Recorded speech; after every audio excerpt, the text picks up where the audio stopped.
I'd like to call the Finance, Ways and Means Committee to order for October the 30th, 2025. Madam Clerk, please take the roll.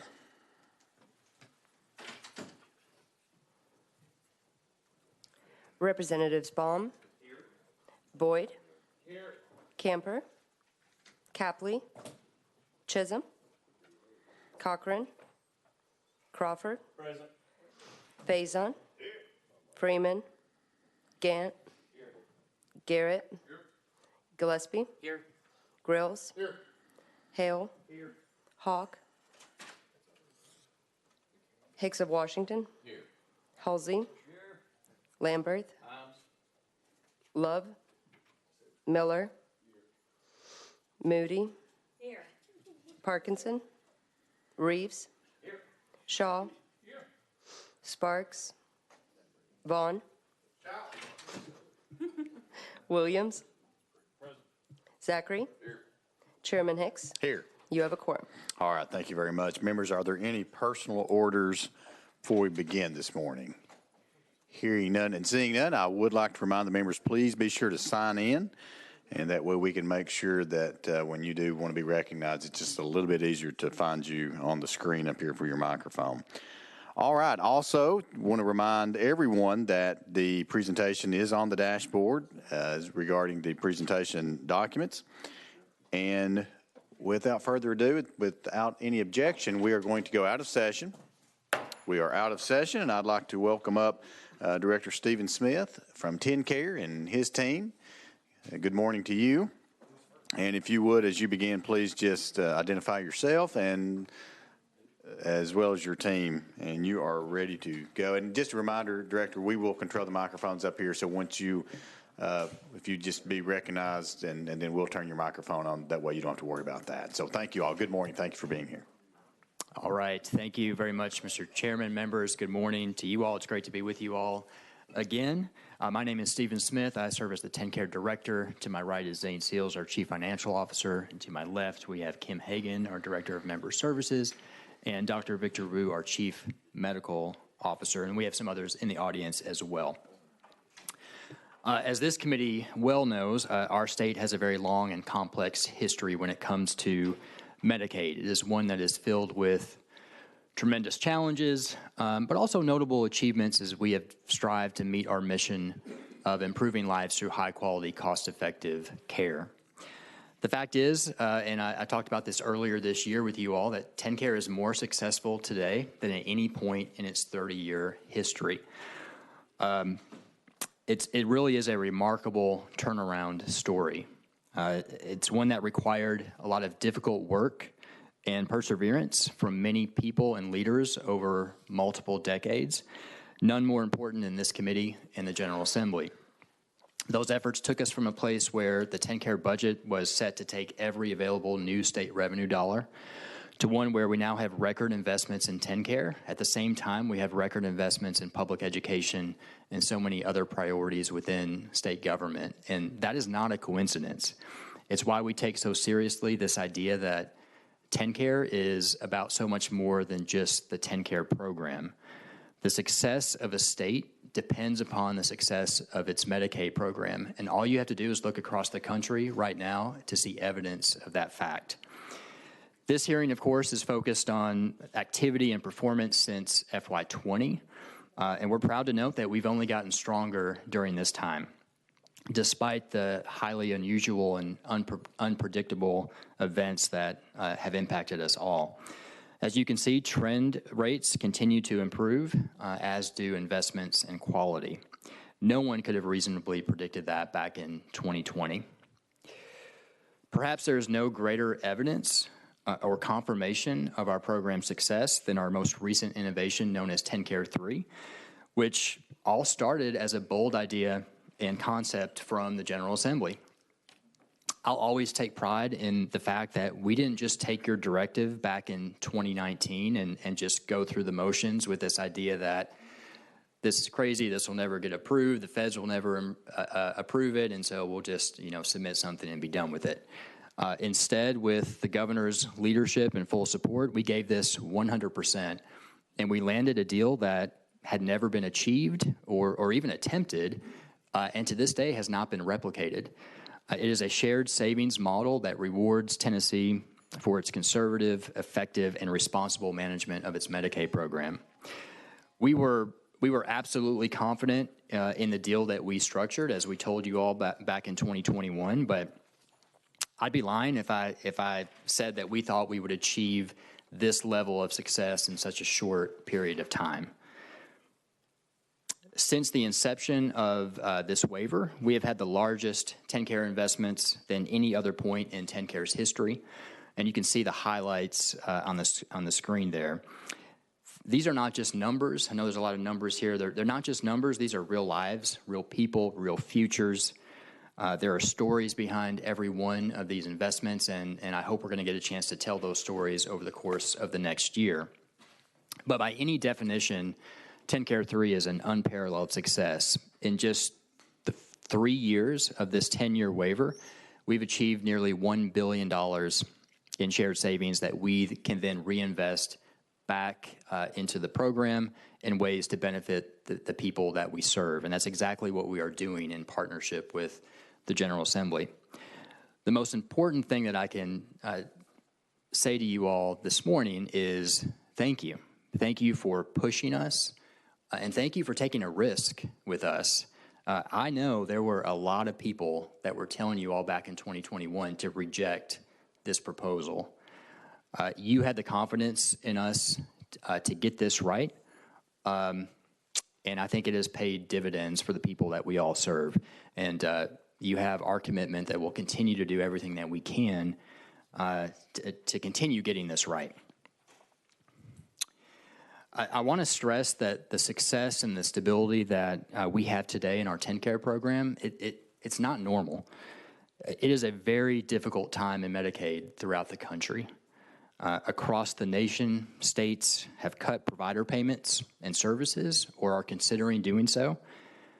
Some across the board cuts as high as 10%.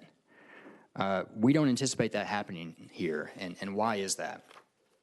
It's because we have been responsible and we've been reasonable. One of the most important things that we all did together, and you ultimately approved this, is during the pandemic when we were receiving the enhanced federal matching dollars, we separated the anticipated non-recurring costs, and then we used those enhanced federal matching dollars to pay for those costs.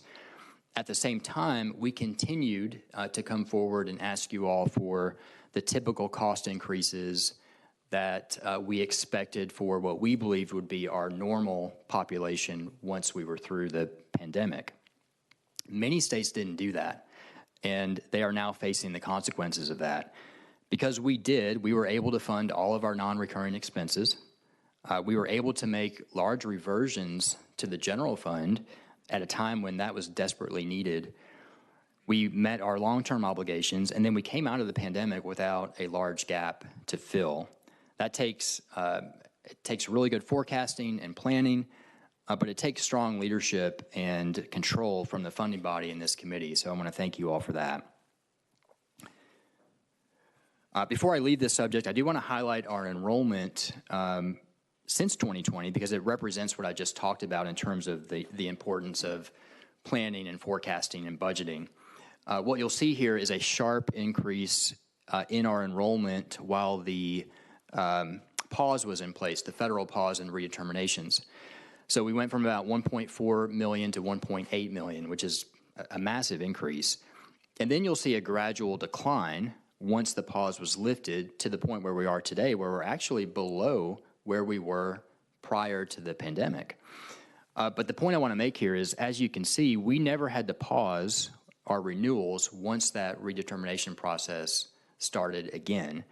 We were one of only a handful of states that at no point in time had to submit a mitigation plan to the federal government or pause our renewals.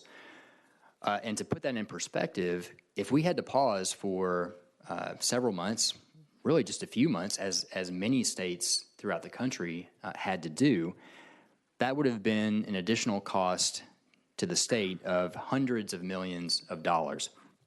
That's hundreds of millions that not available to do many of the things that you did in recent budgets, whether that's TCRS stability, OPEB liability, law enforcement communications, violent crime intervention grants, capital projects, and so many other things. So it just kind of goes back to that point that I made that TennCare is about much more than just TennCare. I recognize I'm over time. I suspect we'll get into some of the federal actions and impact when we get to Q&A. But I'll just close here. I want to acknowledge that despite the accomplishments that I noted, we know and understand that we have to continue to improve.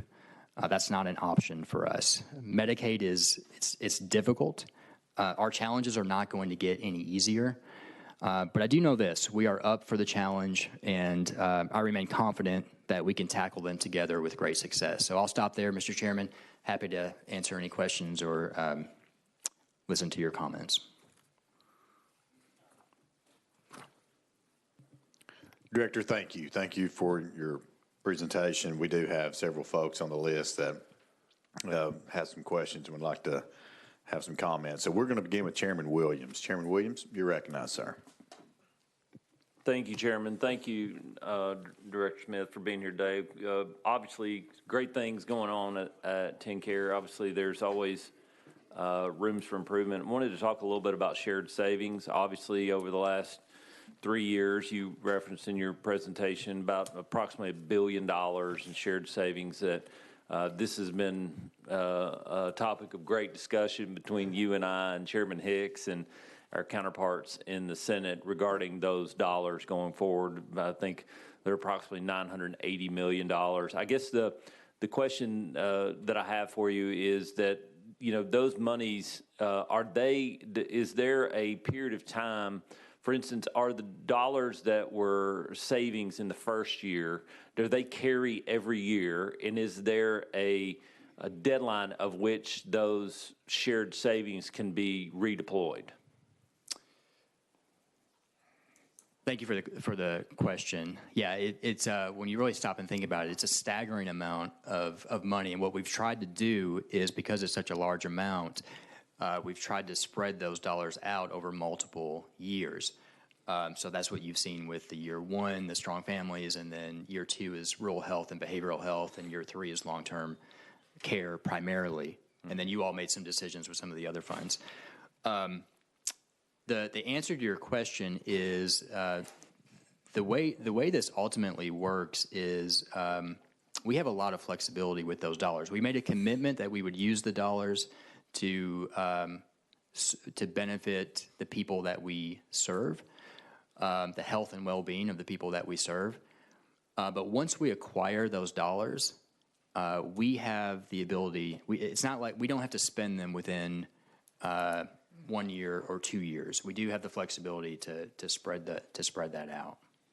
So if at the end, let's say, of course, this new thing is set to end in out years. I guess the question is that, let's say, for instance, you and I guess the first question is, do you expect that you will resubmit for this waiver in the appropriate time in order to extend that waiver?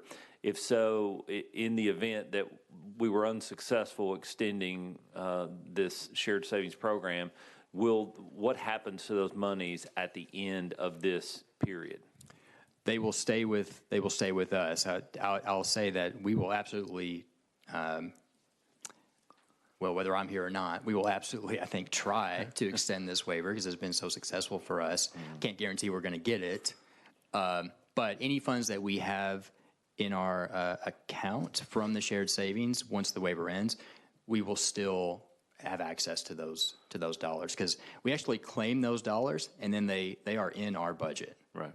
Well, the reasoning for that is in just playing it out, if we end up not being able to do that, my assumption is that the limitations on how we can spend the money, for instance, not on new services, but how we spend the money, those rules about how that money can or can't be spent would still confine those dollars even after the waiver ends. Yes, I believe that's correct. Okay. I would expect that. So, when the rebasing, whenever the rebasing does occur to align with the neutrality cap, do you expect the cap to be more closely aligned with actual expenditures, or do you think we'll continue to see the amount of savings that we're currently getting? We should, and should is the key word there. We should continue to see the types of savings that we've seen, because the methodology for the rebase is based. It's actually the same methodology that we used for the first 5 years, and the rebase happens halfway through at 5 years. So it's the exact same methodology. Now, the caveat there is we're going to have some back and forth and discussions with CMS about what that looks like. But from our perspective, it's very clear. It's set out in this terms and conditions of the waiver that it should work exactly like it did for the first 5 years. If that's the case, though, of course, we're in uncharted territory. No other state's doing this. There's no historical inference that we can rely upon as to what will happen. But during that redetermination, is it your expectation that the federal government will, or HMS will change the game such that through our effective management that shared savings amount would decrease over time? It's not my expectation. I would hope that wouldn't be the case. And what we will continue to stress with the federal government is you have to incentivize states to do what you want them to do, to be conservative, to be responsible, to be efficient. And if the only way to get more federal dollars is to spend more money, that's a loser. So we'll continue to stress that. I appreciate that. And, of course, we talked about the $980 million. Of course, with your guidance and recommendation, as well as that of the governor's office regarding how we are committed to using those dollars in out years, of course, it's $980 million. And there's all kinds of different ideas about how we can spend those dollars. I guess my question is, of that $980 million, I recognize that we committed those dollars to certain things, but how much of that money to date has been spent of the 980 so far?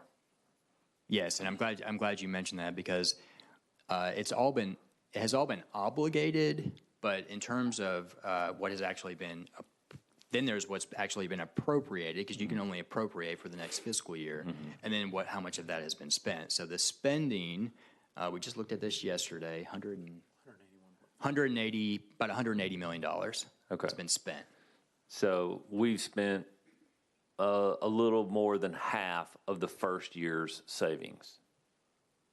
Yes, but remember, even with that first year, we had spread that out over 8 fiscal years. Right. Okay. I did want to follow up on something very similar. It's in some areas, and I'll pick one in particularly. Our mobile mental health crisis units that are across the state. I think as a part of TennCare, those mobile crisis units have a direct allocation from TennCare to provide those immediate mental health services across the state. And of course, we're in unparalleled times as it relates to the mental health of our community, much less the TennCare population as well. My question is when those direct allocations are done on a per person basis, what would be the reasoning behind why those direct allocations vary among different areas across the state? Yeah, and I may have Dr. Root jump in here. I'll be very transparent. Because someone in a mental health crisis in Cookeville and someone in Farragut, it seems to me like on a TennCare basis that the price per person that we're directly allocating should be the same. Yeah. Instead of a 90% difference between communities across the state. Yeah, we've had a number of conversations over the years with the TAMHO organization about this, and full transparency, and I've told this to them, if we were designing this program today, this is not how we would design it. Mm-hmm. This was something that we inherited about 20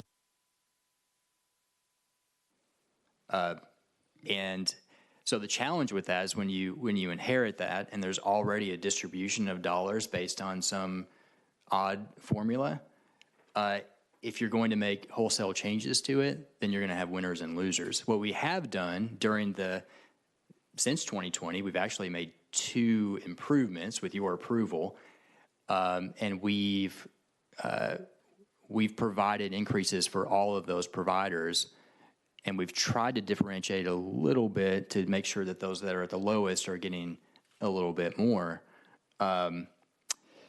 But it's a challenge, and we're certainly not married to the formula that we have. And I've actually asked the TAMHO organization. I've told them. I've said, why don't you all get together? If you can come up with something that you can all agree on, bring it to me, and let's talk about it. But it's just hard to do because different members of that organization have very different ideas about how those dollars should be distributed. I couldn't agree more. I think it is kind of unusual, though, because it's on a per-person basis. It should be a flat rate, even if it requires some people to be losers in their current rate. To me, it seems like it should be more balanced across the state. Is there are those kinds of formularies? Obviously, you're talking about 20 years. It's been great. You know, it's a success story, I guess is what you said. I guess my question is, are there a lot of instances in those direct allocations that there are variants? I mean, is it something we should be wholesale looking at, or is this like a one-off? I'm not aware of, maybe Victor knows, but I think this is pretty unique. I haven't seen one quite like this. All right. Do you want to add anything? Yeah, Dr. Wu, I'm not sure your microphone, there it goes, it lit up. You're recognized, sir. Thank you. Victor Wu, Chief Medical Officer. Thanks for the question. Director Smith, I think, said all the important things. One thing I'll just mention is, again, this predates my time at TennCare, but I do believe that initially when these rates were the formula that was used, there was some accounting for the size of the organization and how many individuals they served in their community. And so some organizations might have served a much larger percentage of Middle Tennessee compared to a smaller organization. Certainly there's opportunity for improvement in that, and we would welcome any input from our partners at TAMHO, but I do think there is variance across, but that was some of the genesis for how that came up to be. No question about it. It's just weird when it's a direct allocation on a per-person basis. You know, a mental health crisis for somebody in Memphis shouldn't be different in a direct allocation than it would be in Knoxville. So appreciate your time. Chairman, thank you for the opportunity to ask the question. All right, thank you, Chairman. Next on the list, Deputy Speaker Zachary, you're recognized, sir. Thank you, Mr. Chairman. Thank you, Mr. Chairman. Director, thank you to you and your team for your leadership. Chairman Williams covered some of what I was going to discuss regarding the shared savings, but I did want to say thank you for the highlights of the shared savings. And I think we probably don't need to move past that with just remembering some of the debate about, for those of us who were here when that passed, some of the wailing and gnashing of teeth about what we were doing, leading the way and doing it the Tennessee way, because we did expand coverage. We crafted a program that is unique, but we had the confidence in our state and the leadership that we had one of the best run Medicaid programs in the country, and we knew block granting those would allow us to provide additional coverage. Some of the things I wrote down: expanded coverage for pregnant women, raising eligibility thresholds. We extended postpartum coverage for mothers. We maintained coverage for children, dental coverage. The list goes on and on. All that would not have been possible without us running this the Tennessee way and experiencing that shared savings to allow us to be able to do that. So thank you for your leadership. Leading into that, talking about the Strong Family Initiatives, I think back in 23, we allocated around $230 million for that program to be able to move forward with some of the things I talked about. Can you talk about just the initial success of that program? Talk about some of the goals that were set. Have we achieved those? And then how are we measuring success today with that program? And just give us your overall view, a little bit deeper dive into that program. Sure, and I may have Dr. Rude jump in here. A couple of things that jump out at me when you go back to the Strong Families Initiative. One, it was that 12-month postpartum coverage that we talked about. We knew prior to we had a discussion, I think, in this committee about some of the results that we were seeing, some of the metrics on maternal health and maternal mortality, and there's no question that providing that extended postpartum coverage should help with those quality measures and should really help us improve as a state. The other one that jumps out at me is the increased eligibility for our parents. You'll recall that we closed the coverage gap. So previously we were covering parents at about 87% of poverty. And initially when that was put into place, it was at 100% of poverty, but it was a flat dollar amount. So over time, the value of that decreased to where we were at about 87% of poverty. We, as part of this initiative, we increase that to 100%, and it'll be 100% going forward. And the reason why that's so important is because a parent can't qualify for a subsidy on the insurance exchange unless they are at least 100% of poverty. And so we close the coverage gap, which means that our parents, our low-income parents, have access to affordable coverage, which is really important. But Victor, do you want to talk through some of the quality outcomes and our expectations, and maybe what we're seeing? Yeah, absolutely. Great question. Thank you so much for letting us have a chance to brag about the success of it. Certainly, as we thought a lot about the Strong Families, one of the things we recognized was, can we engage moms earlier, and can that also help our infant health, child health, and get them started off strongly with healthy treatments, preventative care, screenings. And I think two metrics I'll highlight for you that we've been tracking. We have a series of metrics that we look at to really help us, but we've seen both an increase in the number of moms who are getting postpartum care, so they're actually showing up after they deliver to make sure that they can get their health under control. We know that from some of the evidence that we looked at in proposing this, a lot of times the challenges that new families face are for moms in that late postpartum period, especially with mental health challenges, and so we're seeing more connections to care. And the other one that we're really proud of is we've seen a 6% increase over the last 5 years in the number of our children getting their well-child visits. And at the well-child visit, there's so many important things that happen.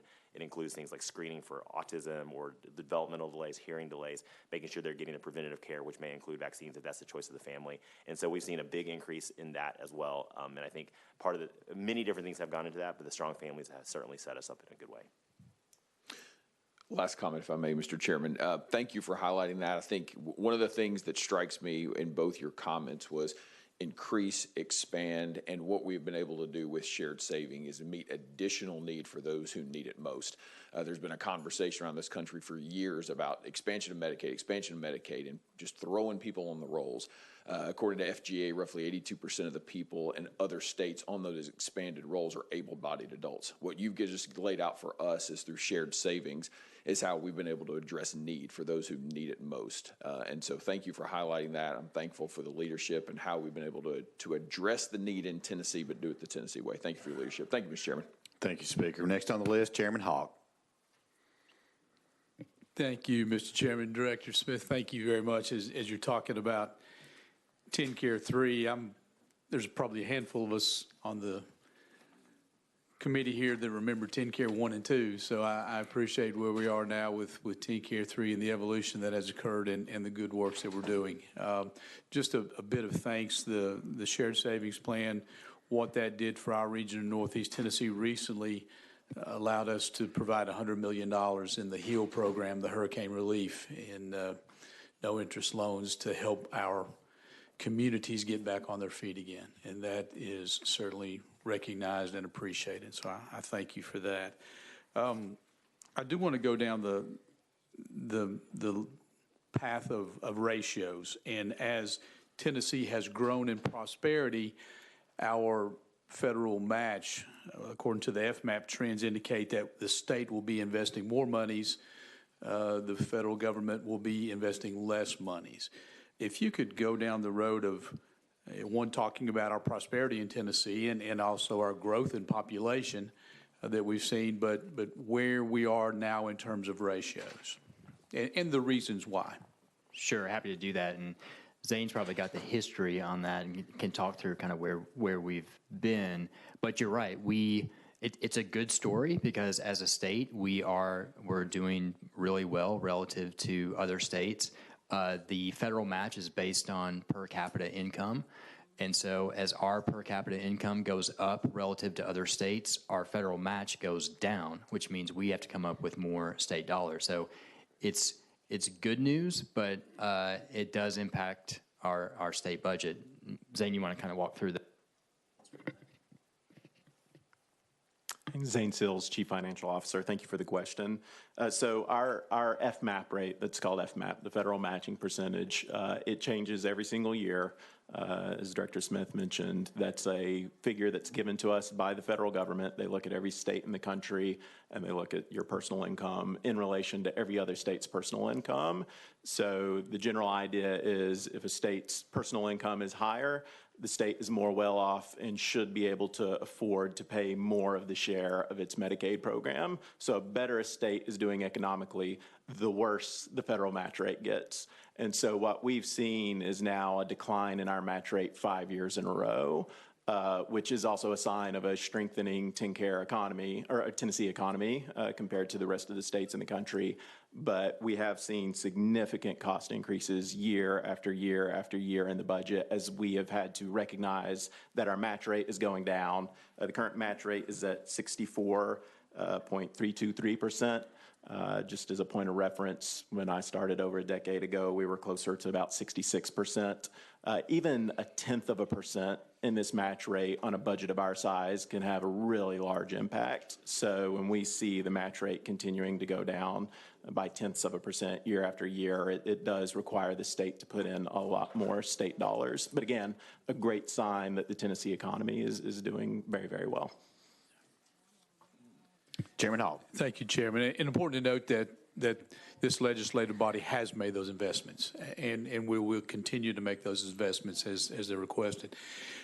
Something that there's always, this part of Tennessee and that part of Tennessee, are we able to address that particular situation? This may go to Zane, forgive me, as well, but are we able to address this on a county-by-county basis, or is it more of a blanket across the state? And I just asked, theoretically, could it be available in the future on a county-by-county or region-by-region basis? Thank you for the question. So this is done at a statewide basis. So there is no option for the FMAP rate to change on a regional or county basis. I think what I will say is, as we look across our state, we all know we have 3 grand regions, and they're very different. And the way people behave and the way people consume health care in those regions is very different. The patterns that we see among our population are different.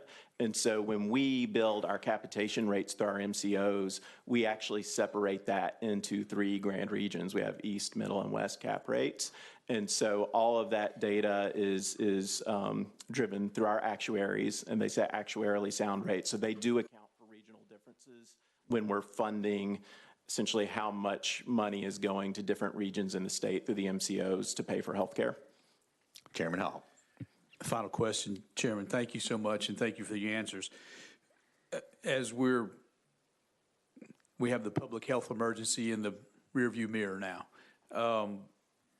and I'm looking at slide number 7 that gives us the peak where we were with enrollments and now where we have leveled out to historic levels of where we are, which is still percentage-wise below historic levels because Tennessee's population has grown well over 7 million people now. And this may be an opinion-type question to ask anybody on the panel, but is this the new normal? We talk about new normal. Is this? We feel we're back to a level where we should be in the state of Tennessee? Yes, I think what we had assumed and predicted even during the pandemic was that when we got through it, we would be back to where we were pre-pandemic. Although I will say that we were trending down prior to the pandemic, prior to the pause. And so we hadn't even reached our normal necessarily because we were trending down, which why I think is why what you see now is we're actually below where we were pre-pandemic. But also kind of going back to what you were talking about earlier with how we're doing relative to the rest of the country, as our state does better, as our incomes increase, we should see a decrease in our population. And I probably said this before to this committee. Medicaid programs, across the country, we tend to talk a lot about how we can get more people onto Medicaid or how we can serve more people in Medicaid. We need to spend more time talking about how we can get people off of Medicaid, not penalizing them, but because they've improved their lives and they've improved their life outcomes, so they don't need Medicaid anymore. Chairman Hawk. And I said I was going to hush, but that brings another question to mind. The next presentation we're going to hear in a few moments, or 30 minutes or so, is from Department of Human Services. And I believe we're seeing some good work from some of these TANF programs, these Families First programs, that are geared to do exactly what you're saying, that are working with individuals in the working population to continue to provide these wraparound services so they don't fall into the area where they need TennCare in the future. So I think hand in glove, what we're doing in other departments is working well with what we're doing in TennCare. Right, and I don't want to be misconstrued. You know, what I just talked about, how we need to talk about how we can lower our Medicaid enrollment because we're improving people's lives and their outcomes. But we know we have a lot of people that leave Medicaid because their income, maybe they've gotten a higher income to taking a better job, but then they come right back. We have a large percentage of people that churn right back onto Medicaid. And so what we should do and what we need to think about we can do that in conjunction with our other departments and things that you were just talking about. What can we do to provide supports so that we can help people as they transition off of Medicaid so that they don't have to come back on? All right, thank you, Chairman. And we do have several more folks on the list, but I do want to ask a quick question regarding some technology investments that TennCare has made. And looking at the Medicaid Management Information System, or MMIS, the numbers that I have, the state spent about $102 million, and that's been state dollars on this new MMIS system. The estimated completion date, and correct me if I'm wrong, but that's supposed to be in January of 2027, I think is the date that I have. $23.5 million of total state funding used for MMIS is recurring dollars, so keep that in mind. I want to come back to that in just a second, but I do want to ask a little bit about that. Are we on time with that? What's expected lifetime of the system? That's very important as well. So can you talk a little bit about the system? Also, will the system need continuous updating due to CMS policy changes and things like that, Director? Yes, and I'm going to defer to Zane here. Well, what I will say is we recognize it's a very large investment. I think it's at the time we started anyway, I think it was the largest state technology project. This really is the brain of TennCare when you think about all the things that it does, everything from provider payments to like pharmacies involved, and I'll have Zane kind of go into the details on that. But it is a very large investment. A lot of this is due to federal requirements, and that's why you see such a large federal match. But one of the frustrating things is that federal requirements change all the time. And so what was one requirement when you start the thing becomes a different requirement later. And it's still a requirement. So you still have to do it. But Zane, why don't you? Great. Thanks for the question, Chairman Hicks. I think there were several things there, so I'll try and address them all in order, and hopefully I address everything you asked about. Just before I get into some of the specifics, just to set a little bit of context on our IT budget, we recognize that we have a very large IT budget. Wouldn't deny that. It is a lot of money. But one of the things that I would like to highlight, that it's important to contextualize that within the size of, we're just a very large budget in general, or almost a $19 billion agency now. And so one of the things that we do when we're managing and tracking our IT spend is that we benchmark ourselves against other comparable entities to make sure that we're coming in lower. And we always compare very favorably. So just for a little context there, The average IT spend for a healthcare organization is about 5%. If we look at federal government agencies, they spend an average of about 8.3% on their budget on IT, and our budget is about 3.3% IT. And if we look at the state dollar budget instead of the overall budget, because we do get enhanced matching dollars from the federal government on IT of about 90-10, that percentage is even smaller. That's about 1.7% of our state dollar budget is spent on IT. So we do come in considerably less than the benchmarks and comparisons that we look at. That results in savings of hundreds of millions a year annually if we compare ourselves to if we were just performing at the average level. So I do want to set that context. Another question you asked was about the finish date of MMIS, and I think you cited January of 2027. So that's an old date. We have not talked about this in front of this committee yet. I haven't had an opportunity to talk about this in front of the Fiscal Review Committee a couple of times over the past few months. We have pivoted on our MMIS strategy in the past few months. So when the second Trump administration came into office, they granted new flexibilities to states on how states were supposed to modernize their MMIS systems. There had been a strategy that had been in place since about 2015 or 2016 when the federal government really started driving states to update and modernize their MMIS systems. And I think what we've seen over the past decade is that strategy that was designed at the federal level in 2015 or 2016 was, or earlier than that, actually about 14 or 15, that was a strategy that was costing a lot more money than people originally thought at the time. So over the past few months, the Trump administration has granted new flexibilities for the first time. And so we pivoted from a modular strategy to just a wholesale replacement strategy. The upshot of that is that should reduce our out-year spend by millions of dollars. And so it does postpone the completion date for updating and finishing the MMIS upgrade, but it should save money as compared to the previous strategy. So that addresses that. And then the other thing that I would like to highlight is you had a question about, well, when do we finish? What does the budget look like? So we've already hit the high point in our IS budget. It's come down over the last year, and we're projecting it to come down a little bit further and then kind of level off.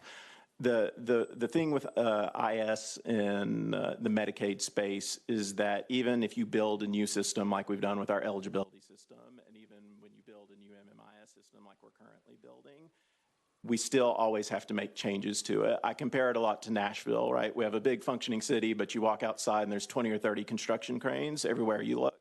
Because of changes that happen every single year at the federal level where we have to make eligibility policy changes and other changes to how we deliver our care, because of laws that this General Assembly passes, because of other policy changes that happen, we have to modify our IT systems to essentially fit within those new frameworks. So even once we have a new system, we'll constantly be adding modular additions, making modifications. That should all be handled within our kind of ongoing IS budget. Like I said, that's come down a little bit from the peak.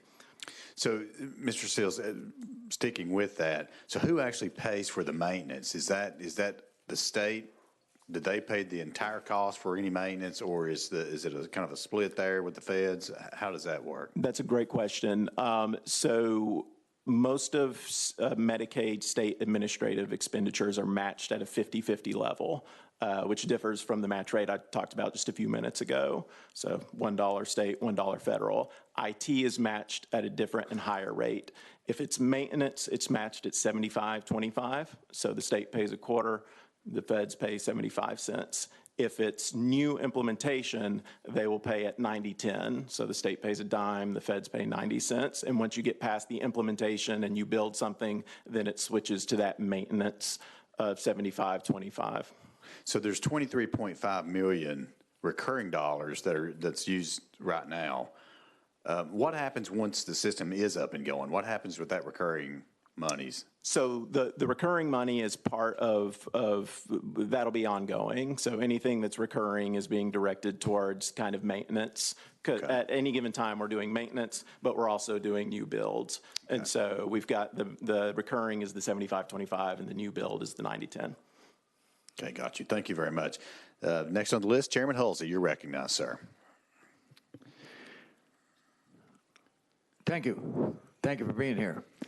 I have actually two questions for you. One is the federal government just recently passed the Rural Health Fund, and the anticipation was, I think, $25 million per state on one part of that issue and $25 million on another. 3-point question there. Have we applied for that? If we have, do you have an anticipated date when there'll be distribution on that? And do you think or how much of all of that do you think we'll qualify for? Yeah. First, we absolutely are going to apply for that. That is being run through the governor's office, so we're working closely with the governor's office along with our Department of Health and other departments. And I know there have been some legislative conversations through the governor's office as well. So we are absolutely going to apply for that as a state. The due date for that is November the 5th, I believe, and then the federal government is going to, they said they're going to make the announcements by the end of the year. So this is all moving very, very fast. I've got even better news for you. There's the first half of that, you mentioned the two halves of the program. The first half actually should result in every state receiving $100 million a year for 5 years. So $500 million total. And then the second half is going to be competitive, and we think that Tennessee's in a very good place and well positioned to receive a good portion of that second half. So we fully believe it'll be more than $100 million a year for 5 years. Okay. Yes, sir, Chairman. Thank you. And I'm sure you've been asked about this. Just want to know your thoughts. In my district, I have doctors that are friends of mine, and then I have groups of doctors that are just in my district that I know, but they're not necessarily friends of mine. The districts, the districts around me also have doctors groups that I have met with, and so as Chairman Hawk met with us, and I have doctors who say to me, "I'm not doing this anymore." The commercial rate for treatment is X amount. The Medicare pay is 50% of that, less. And the TennCare rate sometimes runs 35% less than the Medicare rate. And they're saying, I'm not doing it anymore. I'm not taking any more TennCare patients. I can't even pay my overhead. I'm told we have doctors leaving the state over this because the rate is so bad. I got a bill trying to fix this. It's parked behind the budget. I don't know that I got the right answer. But I want to know your thoughts on how in the world we're going to fix this and deal with this because these we can't expect doctors to treat people for nothing. And that's the complaint that I get all the time is we're going to quit or I'm not taking any more. And, of course, you understand the downside to that. If you got, particularly in rural areas, people who don't have access to a primary care doctor, then they don't get it treated until it gets so bad, and then they go to the emergency room, and then it costs you way more than what it would have had they got preventive medicine at the time. So you understand the problem. Mm-hmm. I just want to know your thoughts on how we fix it. Yeah. Well, I appreciate that, and I can tell you that the challenge around rates and provider rates, it's a challenge that every Medicaid program in the country faces because providers, they want to be paid as much as they possibly can be paid, and I fully understand that. As a state, we have to be conservative in what we pay, and if we're not, then we're going to be right back in that position that I talked about earlier. So there's a proper balance there, and there's always a healthy debate between the providers and the payers. In our case, we contract with our managed care organizations, and they do the negotiating, and they set the rates with our providers. I can tell you that, and we had a big discussion about this last year as we were discussing rates. I can tell you that we're not seeing a decrease in our network when it comes to physicians. And so we have not seen a mass exodus of providers from the TennCare network. And what we always want to do is, for us, the thing that we're going to look at the most is access. Do our members have access to the care that they need? And if we have that access, then that should mean that the market is working and that we're paying what we need to pay. Medicaid is not designed to pay commercial rates. It's not designed to pay Medicare rates. If we did that, we'd be in a really bad spot, and we'd have to come to you for. We would have one of those holes in our budget that I was talking about that other states are experiencing. But we absolutely want we want our providers to be compensated well enough to where they can accept TennCare patients, and that they can be stable. One thing we heard last year, particularly around physicians, and I'd heard this for a couple of years. I had heard one of the groups say our doctors never get a rate increase from TennCare, and I knew that wasn't true because we work through our managed care organizations. It is true that we don't give across the board rate increases, but we let the market determine where our rate increases need to go. And that's sort of the principles behind managed care, and it's worked very well for us. I'd say it's been the biggest driver of our success. So what I had our team do is I wanted to see in aggregate, what have we done for our professional services, our physicians over the last 5 years? Let's just pull that and let's see what we've done.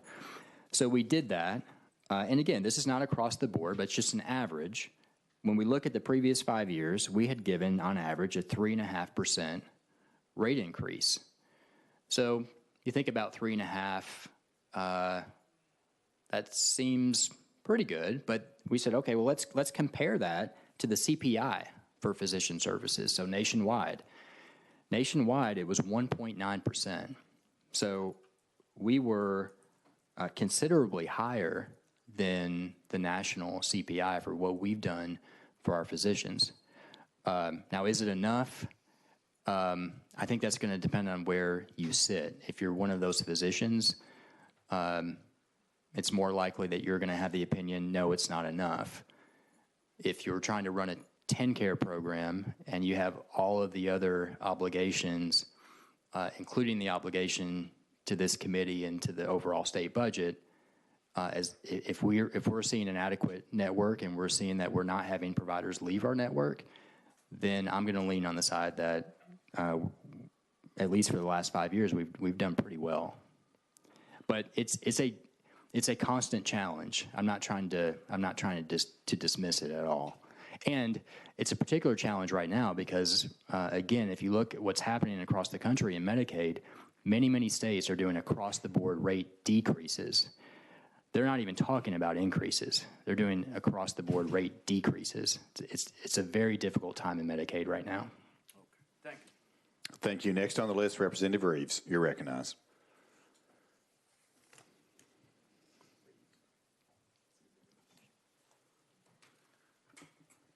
Thank you very much, and thank you for coming in front of the committee today, and thank you for what you do. I have a question about chronic conditions, in particular metabolic conditions, and a report that TennCare contributes to every other year is the Diabetes Action Report. And looking at slide 6 and then also the report that was issued in February, it appears that this is a growing issue. 1 in 7 Tennesseans were reported as having diabetes.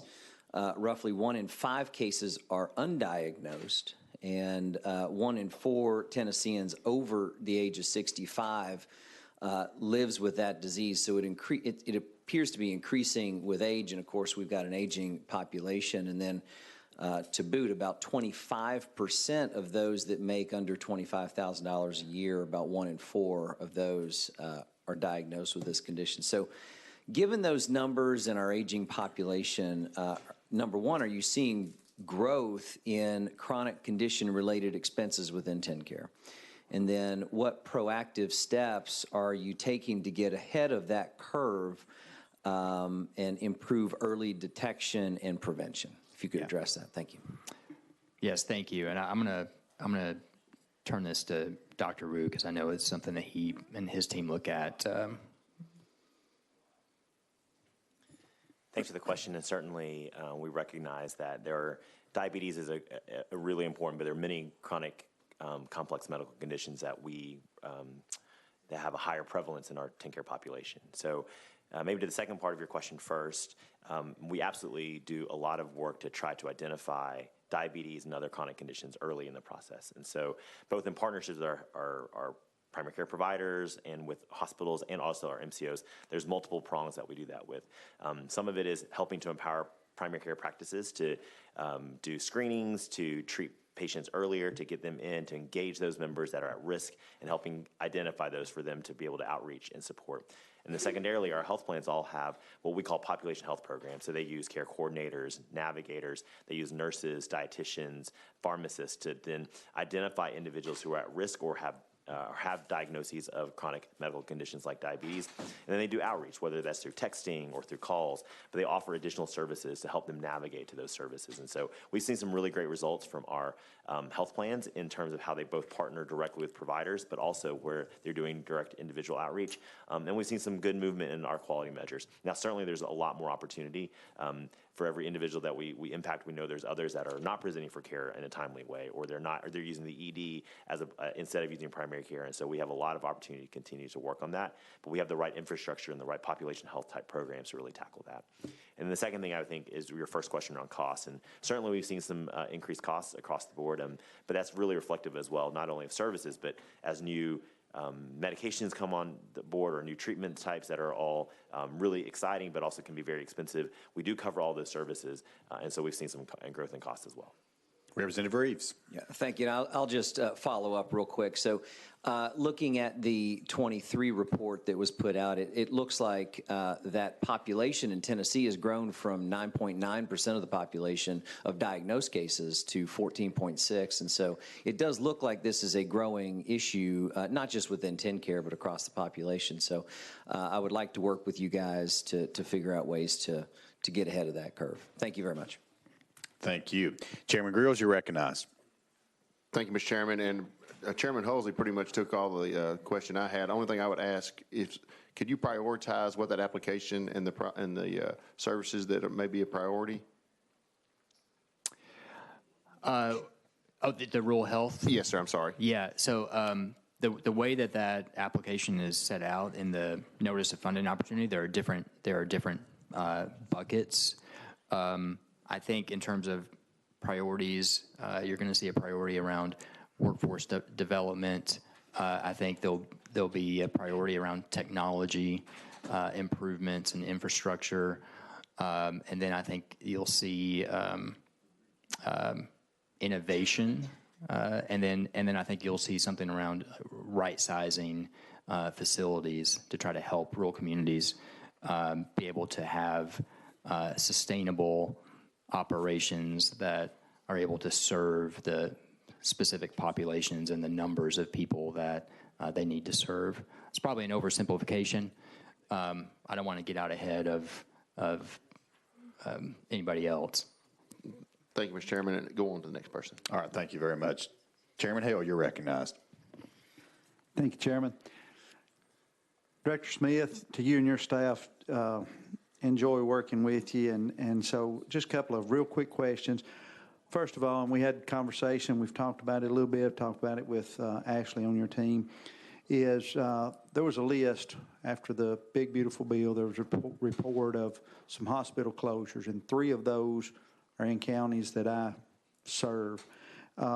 If you could maybe hit on that, and then also as a part of the federal that you mentioned earlier, the rates through 2028 and how that affects hospitals and the benefit of that through 2028, if you could. Sure. I'm aware of that report that you mentioned, but I'm not clear as to how they came up with. I don't know what their methodology was, and so it's hard for me to comment on whether that's accurate or not. In terms of the Big Beautiful Bill and the impact on hospital rates, I probably need to go back a couple of years ago in partnership with the Tennessee Hospital Association. Chairman, you sponsored that bill to allow them to increase their provider assessment, which would then allow a substantial amount of new federal dollars to come into the state. And we worked over the course of 2 years and finally got that approved by the federal government, actually right before the Big Beautiful Bill was passed. And so that's going to be a massive investment to our hospitals, and that's actually already started. One of the provisions in the bill, and that is paid through what's called a directed payment. One of the provisions in the bill requires states to reduce directed payments and by 10% a year, beginning in 2028, until we get down to 110% of Medicare rates. And so you can kind of think about it like this. You know, we were here on our rates, let's say, and then now we have a big jump, and then over the course of the next 10 years, starting in 2028, we're going to start coming down. So there will be an impact. As you and I discussed, as you mentioned, there will be the benefit of the typically an annual Medicare adjustment. So it's hard to say, like, when it's all said and done, where we're going to be, because again, it's based on the Medicare rate. It'll be 110% of Medicare. The other thing I would say is, as we all know, a lot can happen between now and 2028. So we'll have to see how it all plays out, but there will be an impact if everything stays in place. The same is true for our EMS providers, because they also have an assessment. And then our academic physician groups, and then potentially nursing facilities. Okay. One more question. Recognize Chairman Hill. So in going with that, with the ambulance, did they see an increase in theirs as the hospitals did? The ambulance is unique in that we actually have a state statute that sets a percentage of Medicare in our statute, and then on top of that, they have an assessment of their own. And so when you add those things together, which is how the federal government will calculate it, it actually is higher than 110% of Medicare.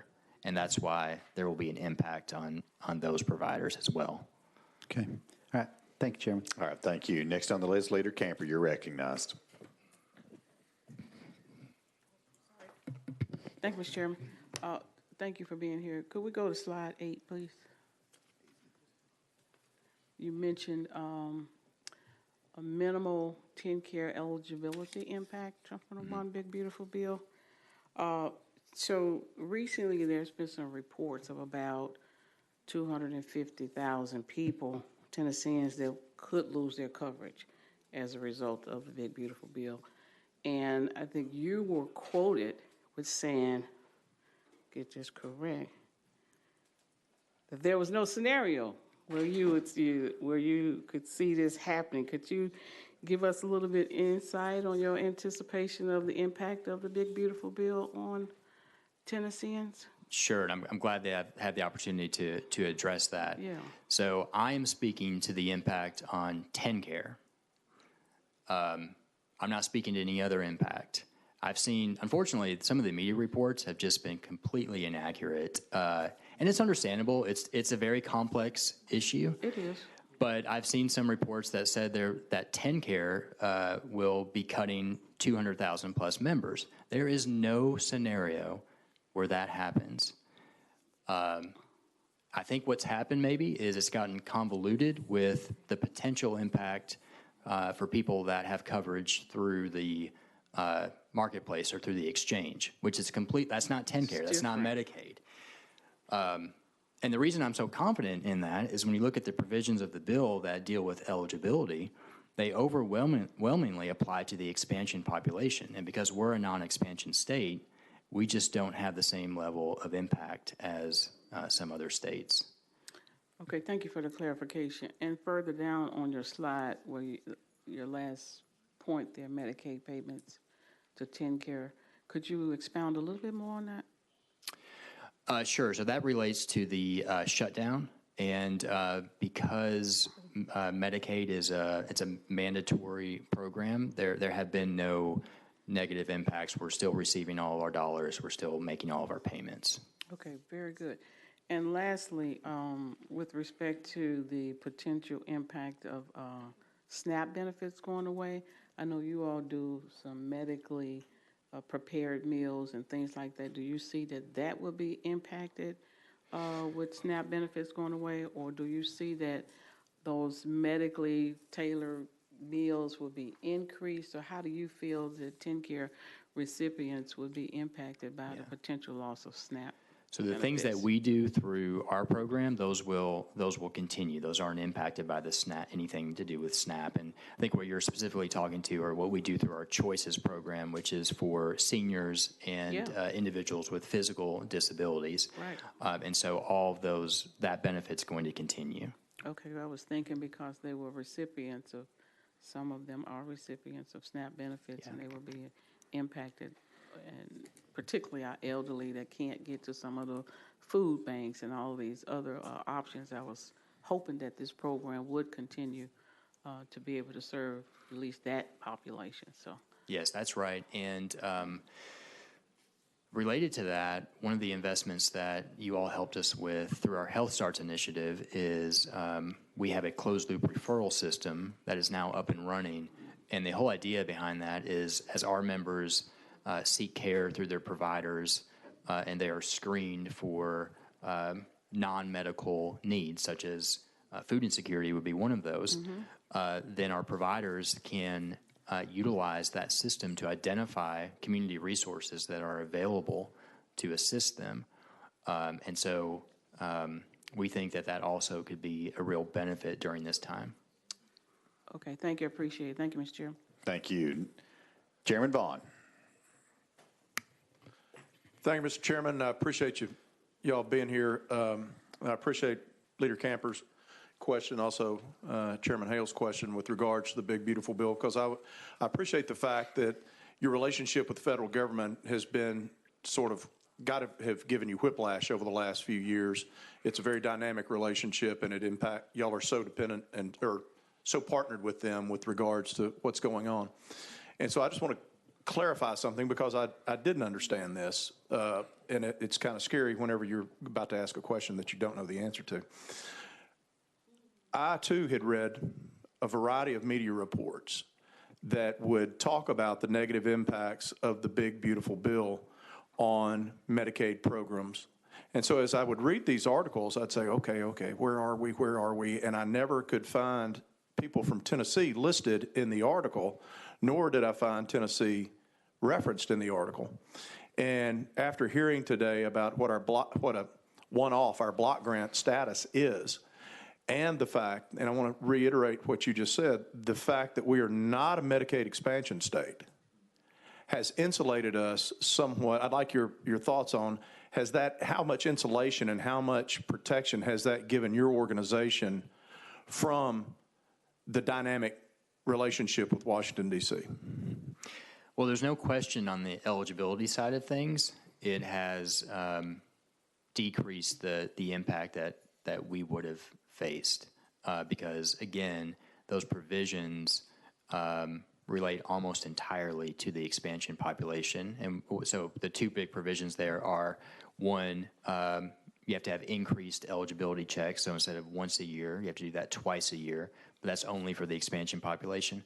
And then the other one is the community engagement, or otherwise sometimes referred to as work requirements. And that one, too, almost overwhelmingly applies to the expansion population. Mr. Chairman, if I could, one more follow-up. Yes, sir. So as you say those provisions start in 2028, when do we reapply for our block grant? Are we going to see kind of a convergence of a lot of variables? And have you done a physical analysis of what the bill says, the impacts of the bill to our state and our future budgets as it stands today? And how much impact could the reapplication for our block grant status in the future? Well, who knows? But at that point in time, we're dealing with so many variables. We can't calculate it. But could you give us the timeline for how those things match up? And then also, if you've done any analysis with regards to, I know we're insulated to a large degree, but what those fiscal impacts may be down the line. So our waiver goes through 2030, calendar year 2030. So we will apply. Well, I mean, we'll get to work on that 2028. We'll apply in 2029 for that next waiver. It's really difficult, one, it's impossible to know what the world's going to look like in 2029, 2030.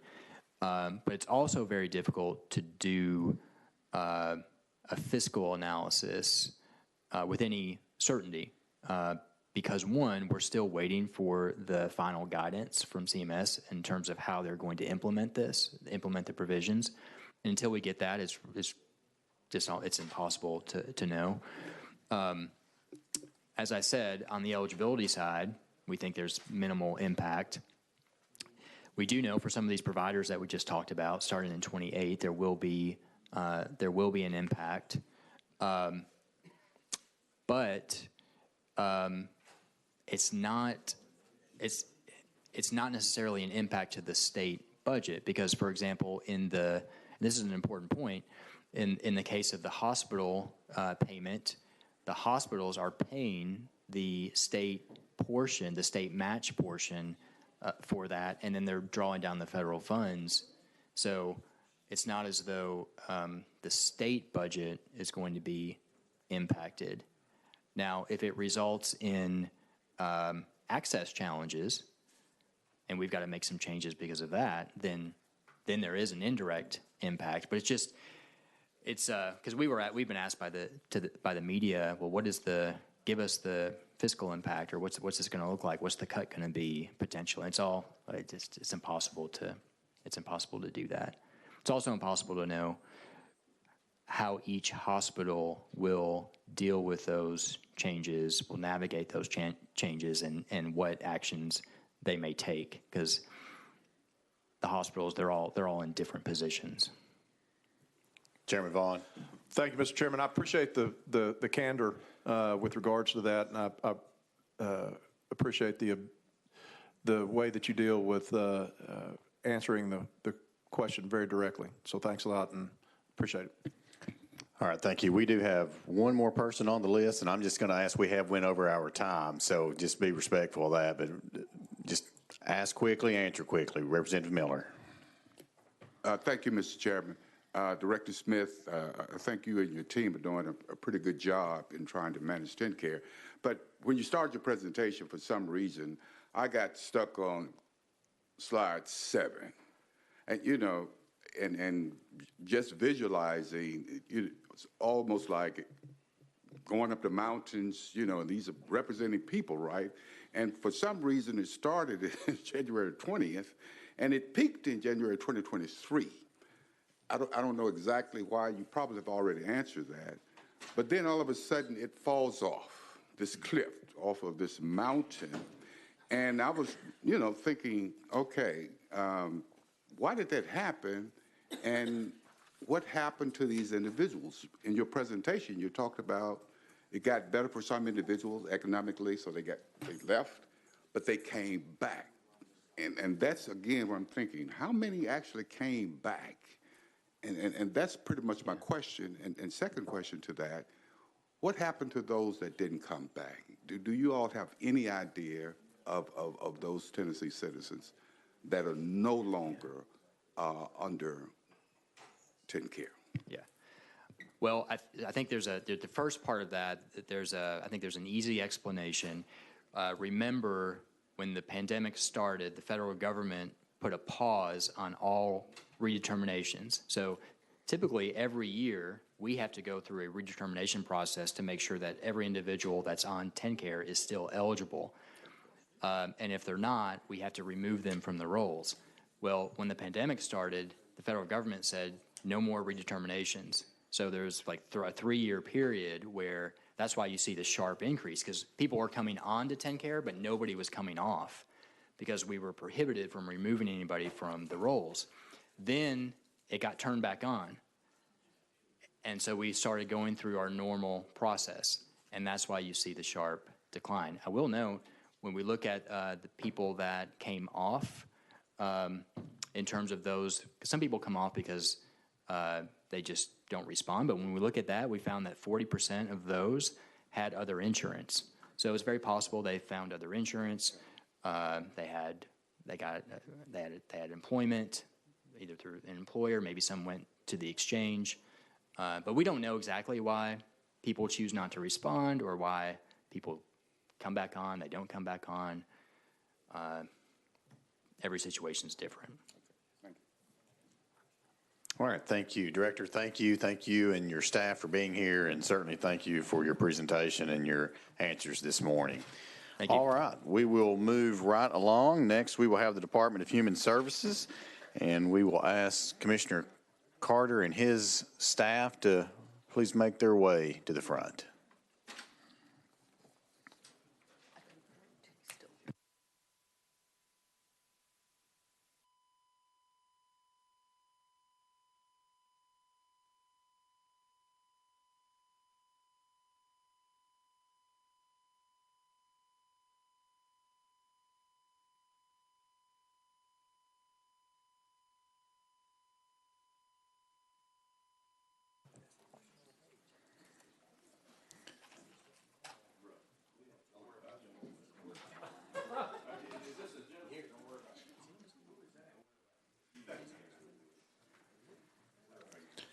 Commissioner Carter, good morning. Thank you for being here, sir, and certainly good to see you.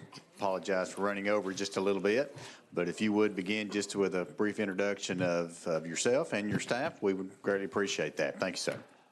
Good morning, Mr. Chairman and members of the committee. I'm Clarence Carter. I'm Commissioner of the Department of Human Services, and I'm joined this morning by our Deputy Commissioner and Chief of Staff, Whitney Page, and our Assistant Commissioner, Callan Baggett, Assistant Commissioner of Public Information and Legislation.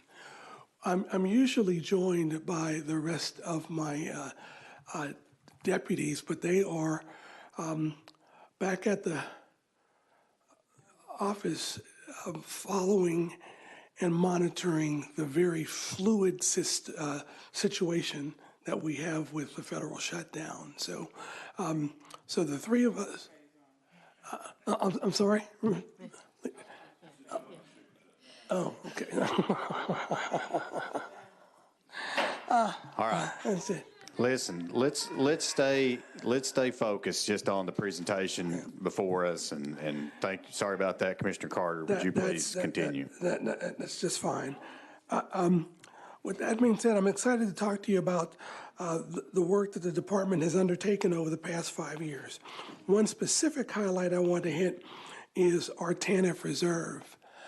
As you may remember, when I assumed this responsibility just about 5 years ago, we had the largest unexpended balance in the country. It was north of $700 million. In partnership with you and the governor's office and our department, we have drastically reduced that unobligated balance, put it to use in very efficient and effective ways that you will be very proud of. And so we have resolved that very significant problem to the benefit of needy Tennesseans. Okay. Our TANF Opportunity Act, which was the collective result of our addressing this problem, it has resulted in the most innovative work in the human services space any place in the country. and you will see dramatic results that will prove that with intention, we can actually use the human services system to grow capacity that ends up in the reduction of dependency. So we'll be pleased to share that work with you. And as I am certain that you have many questions about our current circumstance, I'm happy to relinquish and turn it back to you, Mr. Chairman, for questions. All right, thank you, Commissioner. And we do have several folks on the list. We're going to begin with Leader Lamberth. Thank you, Mr. Chairman. And Commissioner, thank you for the work that you do. You've done a phenomenal job over the last several years and came to Tennessee extraordinarily well qualified, and you've used those talents to the benefit of our constituents. I wish we were here today and could talk about all of the phenomenal things that you have done as Commissioner and that your staff has done. But I would be remiss to the 7.2, 7.3 million Tennesseans that are out there if I did not talk about the obvious looming question. A bipartisan group of senators has attempted 14 times to open the federal government. I hope that that will happen soon. Our constituents, our friends, our neighbors rely on specifically SNAP and WIC funding that on October 1st, with the government shutdown, has lapsed. The USDA has already stated that states will not be reimbursed for SNAP payments if they choose to continue them. There is no way to utilize state funds, from my understanding, to actually continue a federal program and have any hope of those funds being reimbursed afterwards. So here is what I think is one of the most important questions that we could ask you today. When will the first missed payments take place, assuming the federal shutdown continues beyond the day after tomorrow? So, Leader Lamberth, I appreciate the question. So we have 690,000 Tennesseans that are on our SNAP rolls. And as of Saturday, they would not receive benefits. The way the system works is that we send a file to our vendor 2 weeks prior to the beginning of the month, and then those benefits are loaded and distributed on the first of the month. So as of Saturday, those individuals will not be receiving those SNAP benefits. Let me be clear. Because of the federal shutdown on this Saturday, day after tomorrow, our constituents that have relied on these benefits for food will go, and when they scan that card, it will have insufficient funds and they will not be able to purchase that food. Is that accurate? Unless any of those individuals have unexpended funds from the previous month, then that scenario is exactly correct. They will not have any new benefits loaded to those cards. And what is the monthly liability on SNAP that we invest in that particular program? So it's 690,000 Tennesseans. What is the monthly spend on that program now? $145 million. And Mr. Leader, the reason that even if the legislature were to make state funds available, it's not possible to use the existing delivery mechanism because the card mechanism is tied to lines of credit of the federal government. And so we could not, we don't have the ability with state funds to load the card. So you would have to create an entirely different distribution mechanism, which would be extremely complex. And I'm assuming that that would also take a lot more time than the next 2 days. It would take a ton more time than the next 2 days. Yes, sir. So let me ask this question. Is the department providing any guidance to SNAP recipients for alternative methods for obtaining food during this federal lapse in benefits? We have been working diligently with the Governor's Office of Faith and Community to put together a statewide resource map of as many different feeding possibilities all over the state and have made that resource map available on our website. Well, I'm disappointed that that's necessary, but I would ask all of us in this room to continue to do that in our communities. I know that I've already started working with our local United Way of Sumter County, with several of our churches, with several organizations, and I'll get back to that in a moment. But just trying to think outside of the box here. You mentioned TANF reserve dollars a while ago. Can those TANF reserve dollars be utilized to potentially try to somehow or another put a Band-Aid on which is a massive gaping wound that the federal government has created here in our food delivery process? So we have, again, it's part of what I was speaking about in my opening. Okay?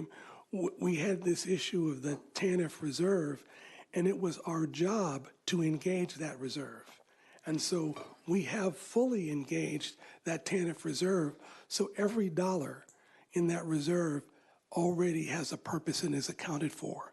So they're essentially, other than the rainy day fund, there is no or TANF reserve. It was our job to spend it. Well, and you've done a good job of that, and we gave specific instructions from this body to make sure that that TANF reserve was spent down from the $700 million and utilized for Tennesseans instead of sitting in a bank account. But now here we are. I will only say this, and then I know there's lots of other folks that are going to have questions on this. I'm sick and tired of seeing political games being played over people's food that need it desperately. There's a bipartisan group of senators that have already voted on a continuing resolution to reopen the government. I hope that there continues to be a bipartisan group of senators that can step up and put Tennesseans and Americans above politics.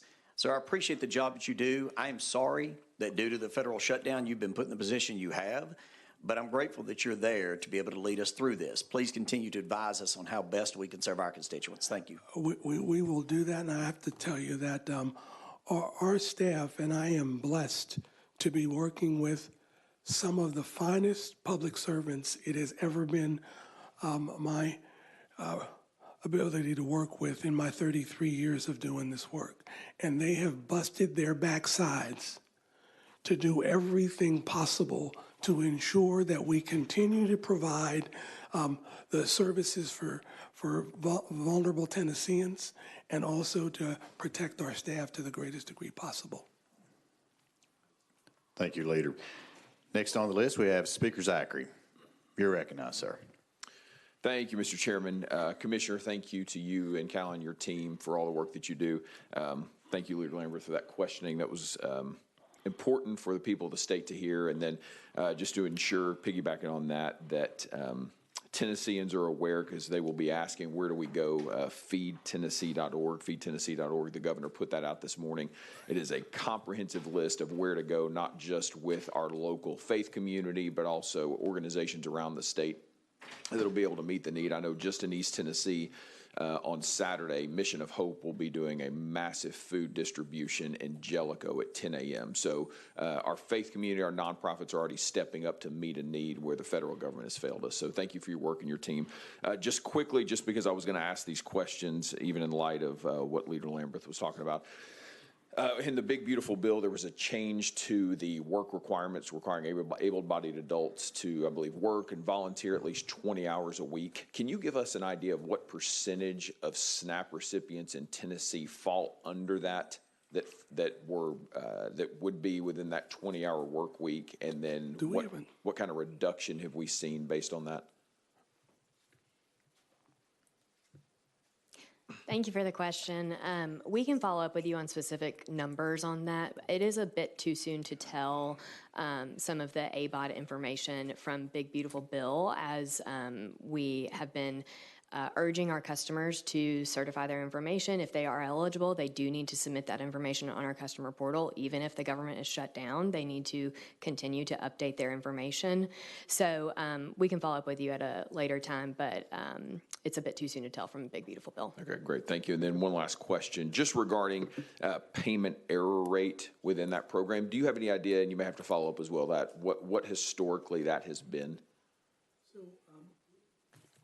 We have, over time, been able to reduce our payment error rate this past year was 9.47.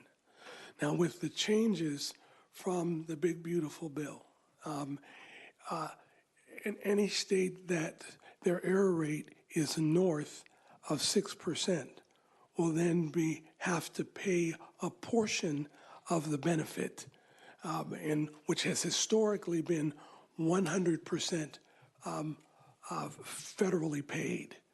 And so we are working diligently to get our payment accuracy rate under that 6%, and we have this next fiscal year to achieve that objective, because the if you would, the penalties for that will begin in fiscal year 27.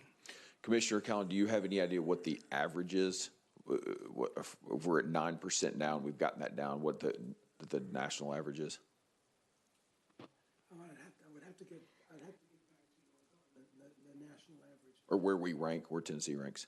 So we've done a little bit of analysis as we looked at different plans. There's reports that I've seen that 11% is the national average. There are, Whitney, can you remember the number under 6? It's very small, but you also have to look at caseloads of states and compare different caseloads, because if they have a smaller caseload, things like that. So we do have those comparisons, and we look forward to sharing with y'all come session. Thank you, Mr. Chairman. Thank you. Next on the list, Chairman Hawk. You're recognized. Thank you, Chairman, and two guesses what I'm going to talk about. Yes, sir. Commissioner, thank you for your friendship. We met each other early on in the process when you first came here, and you and I, as well as the team at the table, have put our lives into the TANF Opportunity Act and the program. This dates back to our 2020 conversations that we were understanding how to better address the fund that had risen to the level that you mentioned previously, and I'm truly amazed at some of the great work that is being done by our pilot organizations throughout the state of Tennessee. I'm not quite as day-to-day into it as I was before, and I'm still not quite sure why, but anyway, I would love to get an update for you on the programs, on the pilots at this moment. And I will state, as part of that legislation that we worked on back in 21, there was also an additional increase in the monthly cash that families got as well. Went from $277 to $387. If you could talk about the pilots as well as that monthly amount, and if it's where it needs to be. So thank you. So, Chairman Hawk, let me begin by saying I want to publicly thank you for all of your help and diligence in getting us to stand up this very innovative approach to human services. You have been a great partner in our in the TANF Advisory Board and the TANF Opportunity Act. So my thanks for that. Okay, so again, just to refresh, we have 7 pilots that are 2 in each of the 3 grand divisions, and then a 7th one that the agency is operating. And those are pilots that are each are very singular in their design, and the objective of each of them is to test a different model for how we would address the issues attendant to vulnerable families with dependent children, and to not only test but to measure the impact of those programs. And just a quick aside, we were able to use, of course, TANF funding for the pilots, the unexpended balance for the pilot, but we were not allowed to use TANF money to actually measure the impact. And I think that that's just ridiculous, that you literally couldn't use the dollars to determine the impact of the program. So we use state dollars in order to do that. And we have seen, as I said in my opening remarks, some of the most innovative work any place in this country on the issues of, again, addressing the presenting needs of vulnerable families with dependent children, and how you can literally grow their capacity to reduce their dependency. And so the legislature graciously allowed us to extend the pilots for a year. It took us a little longer than we anticipated to actually get them to stand up. So we are in the final year of the pilots. They will finish their operations this time next year, okay? And we will receive a final report next December, which will have all of the impact metrics for each of these 7 distinct pilots. And what you will see in each and every one of them, the participants in these pilots came in need of benefits, goods, and services to be able to make their lives work. And in almost every instance, there has been marked progress in the lives of those individuals with the objective of getting folks to the place where one day they can say thanks but no thanks. Because what it is our hope to do is to have a Tennessee where we understand that we will have neighbors that are vulnerable. But we want to have a Tennessee that embraces that vulnerability and grows individuals beyond it. And these TANF pilots are proving that it's absolutely possible. Chairman Hall. Thank you, Mr. Chairman. As an aside, and add to some color commentary to what you're talking about, the worry has been that our citizens were reaching this fiscal cliff, that if they bettered themselves through employment, through education, then they would hit a point where potential benefits would go away. We spoke about that a moment ago briefly in the TennCare system. Right. But the goal of many of the pilots, and we're seeing some successes, are what we've titled milestone reimbursements or milestone payments, where you have had individuals who have bettered themselves, got that better job, got that education, and then instead of being punished, there is a milestone that goes to help them bridge that fiscal cliff so they can continue on their path to self-sufficiency. And I was going to say something, but I'm going to keep it to myself there, but continue on their path of self-sufficiency. So we have the ability to reduce those numbers of the other public programs that we've got, your TennCare programs, your other programs that you've heard mentioned. So the successes have been great, and I feel like Tennessee is going to set a model for the rest of the country. And the silver lining was we've had the financial resources to do that. That's right. And I will make a pitch. I know that as we go throughout the next calendar year for our 7 pilot programs, as this committee considers the dollars and cents, there is an ask that these pilots have had such great staff members and have had great infrastructure created that they would like to see these dollars, maybe even a slightly larger amount of dollars, follow them just to get us through this next year, calendar year.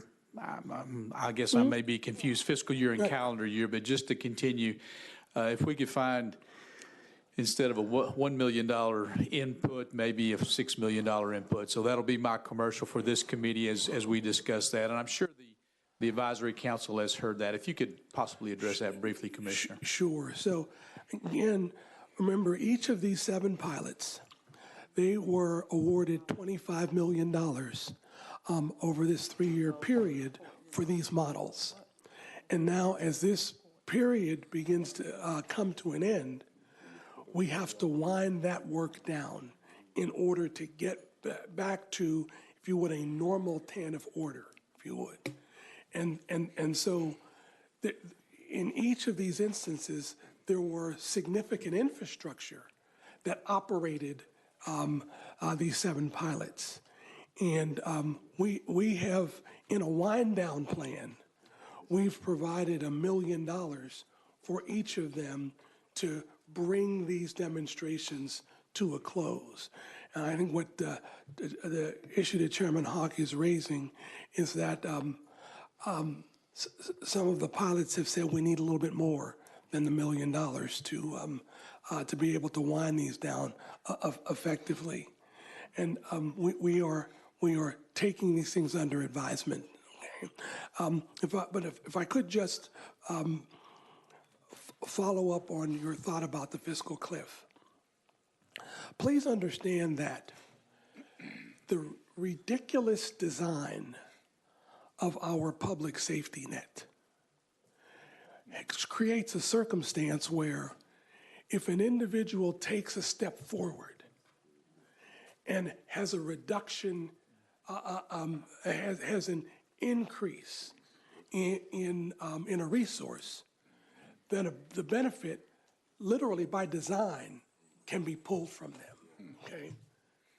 And so it is not in the economic best interest of folks by design of the system to move forward.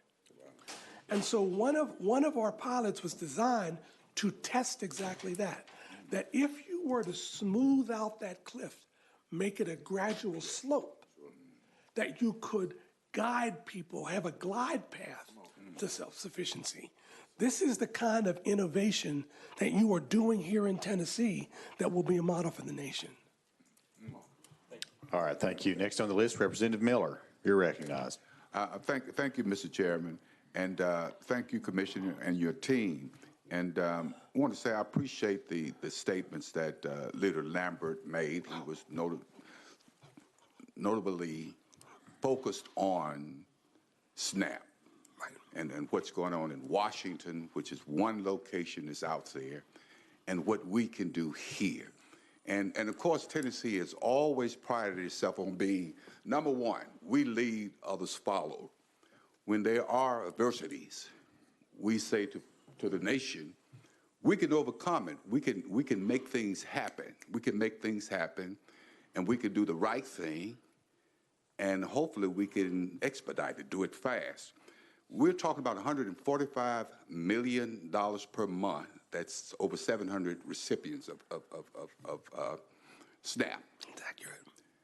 Is it impossible for us as a state to do anything about making sure that our constituency, all of our constituency, are fed before this deadline or have access to some type of means to pay vendors to receive food? I appreciate the question, Representative Miller. As I said in my earlier remarks, the mechanism for distribution of this federal-state partnership is such that the federal government has lines of credit that are accessed when the funds are loaded on the cards, okay?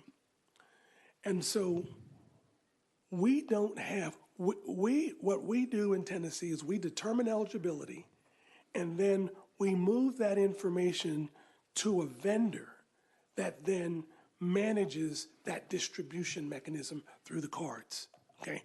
We don't have the ability to recreate that mechanism overnight, okay? And so it would be impossible in the short term for us to replace that existing distribution mechanism. What we can do is, Representative Zachary appropriately laid out the FeedTN website, where what has happened is that the volunteer nature of Tennessee has again quickly revealed itself by organizations of faith and other community folks have come together to make these feeding opportunities available in the near term. But there isn't anything that we can do to replace that $145 million federal mechanism. And it's been a federal-state partnership forever, since its inception. We cannot replace that overnight. Representative Miller. Mr. Chairman, so we're not talking about the fact that we can't afford $145 million. Matter of fact, we can afford $240 million, $500 million. That's not the problem. The problem, as you just stated, is the mechanism of getting those dollars to the recipients. That is correct. Yes, sir. Thank you. Next on the list, Representative Parkinson. Thank you, Mr. Chairman. And Commissioner, thank you and your team, and I really love and appreciate your passion for what you're doing.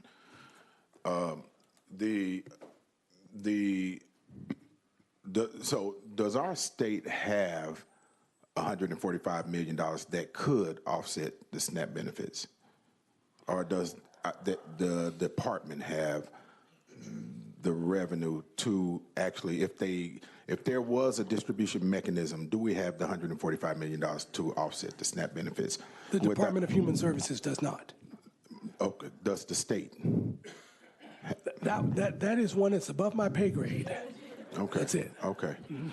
So, okay, thank you for that. With the monies that are allocated under the TANF program, could some of those monies be redirected to offset the $145 million that it would take to give people the benefits that they needed if we had a mechanism to do it? Representative Parkinson, again, I appreciate the question. We are exploring all possibilities for anything that we could do in the near term to mitigate this pain that has been caused by this shutdown. Okay, so should I take that as a yes? That is a possibility. It is something that we are reviewing right now to see what the possibility would be. Thank you. Let me ask this: could a possibility? I'm thinking about solutions. So, could a possibility be that the department actually makes the purchases of the food for the provisions for those individuals? Is that a possibility? Okay, so again, I guess there are two ways I go with that. The first is, one, again, the department does not have the resources to do that, but even if we did, then what would the distribution mechanism be? And really the challenge, the challenge here is there is a very efficient existing mechanism to deliver these food benefits. And without that mechanism, it makes this issue very, very difficult. Yes, sir, completely understood. The mechanism for distributions of the foods, if the department actually made the purchases, would be the individuals that are recipients of the SNAP benefits actually just going to pick the food up. And so, and with that, I want to ask, is there a possibility that the department could provide letters, official letters, or forms, or either an official letter that would serve as a voucher for the amount of SNAP benefits that the individuals receive, for them to present that letter to the grocers for reimbursement of the amounts of the monies that that individual would have received on their benefits, to come back to the grocers from either the I'm sorry. Yeah. I want to make sure that okay. Please. So could the department provide a letter, an official letter, maybe distributed through your area DHS offices to the individuals that would be eligible for these benefits this month to pick up from that office, use that letter to purchase the needed foods that they may need and pick them up and take them to their homes. And then those letters be brought back to the department by the grocers for whatever type of trade that needs to happen to offset those resources. So Representative Parkinson, again, the challenge in that would be that grocers would have to accept simply a letter of credit. With what they do right now is with the EBT card, they accept payment. So again, I mean, you would have to have grocers that would decide that we would accept this letter of credit. To put a mechanism like that in place, again, it would be a massive and timely undertaking. Truly the easiest way for all of this to get taken care of is for the government to get open to do its job. And thank you, Commissioner. I truly understand that, but we are not in control of that part of it. But there are some areas, respectfully, some areas that we may be able to control. I remember when there was a massive flood in the Memphis area, and Memphis Light, Gas, and Water needed to know who's would receive some type of assistance from the department. This is before you got there. Assistance from the department to be able to help to offset some of the costs of some of the expenses with the utilities or something to that nature. And we simply got the commissioner. I did this. I pulled the commissioner and the head of Memphis Light, Gas, and Water at that time together, got them on a three-way call. It was that simple. And they were able to work out how they could trade lists securely to ensure that the people were able to get the access that they needed. And so I think that I don't want us to, with all the brilliance that exists here in the state of Tennessee government, I don't want us to overcomplicate what could be a fairly simple matter.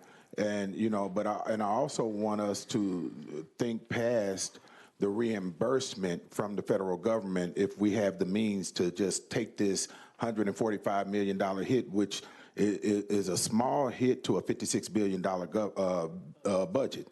And so there may be, a matter of getting with, the Tennessee grocers and letting that become the portal to be able to communicate with the department and say, hey, if we provide the letters, official letters, and these recipients provide official state ID along with this letter, that you guys allow them to purchase these groceries, and we'll work out the reimbursement on the back end, however we need to work that out. And so I hope that you would just give that some consideration.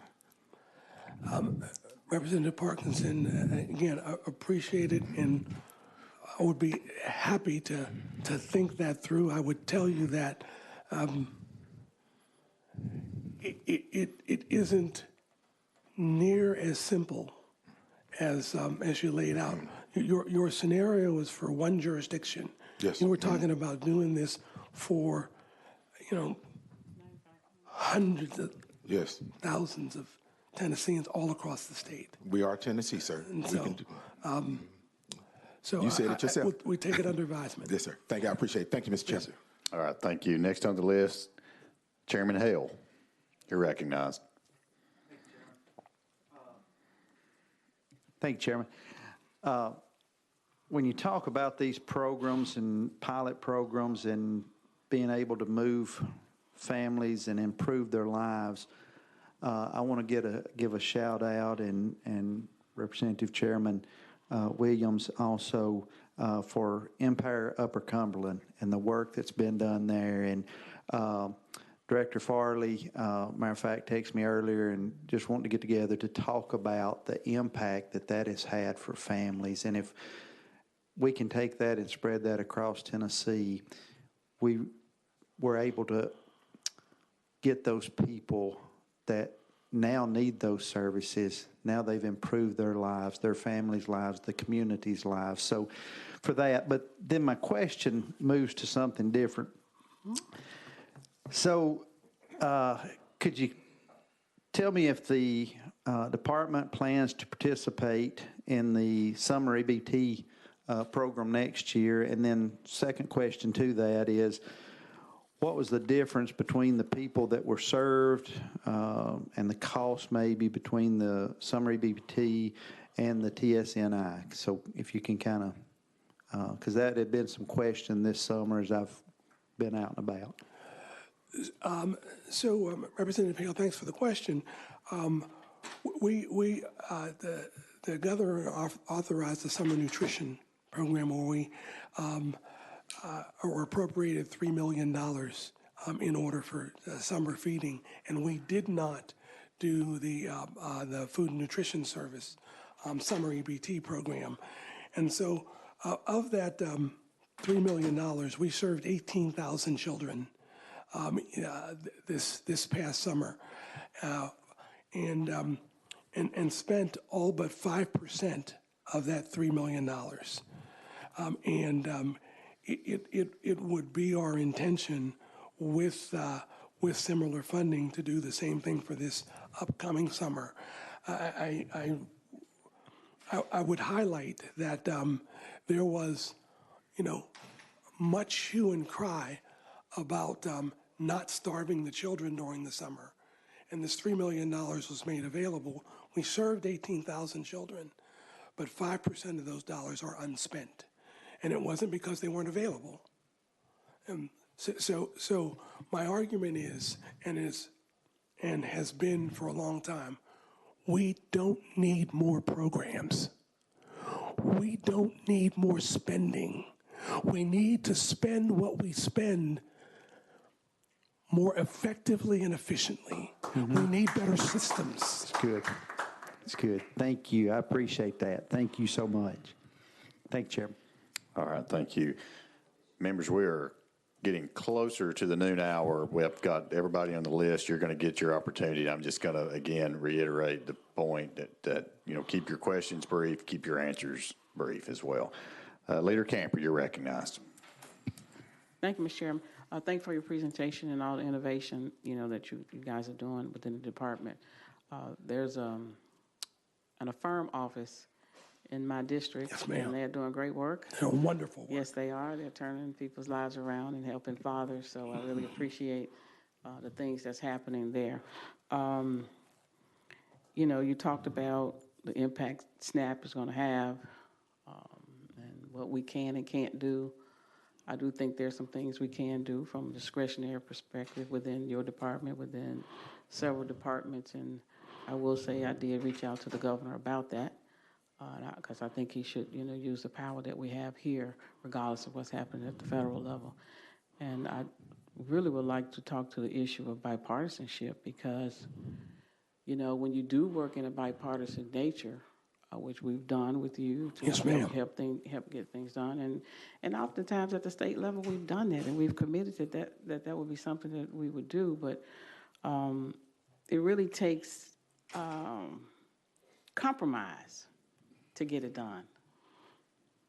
And somehow that is seemingly to turn into like a negative word at the federal level. And it's more about blaming and things like that. So I think that if, Majority Leader Thune would compromise a little bit, maybe use some skill negotiations, some creative thought like you've been doing here, and some political courage, we probably could get to 60. But we haven't, and he hasn't. We want to blame another person for not getting there. So I think in a bipartisan way, we can get there.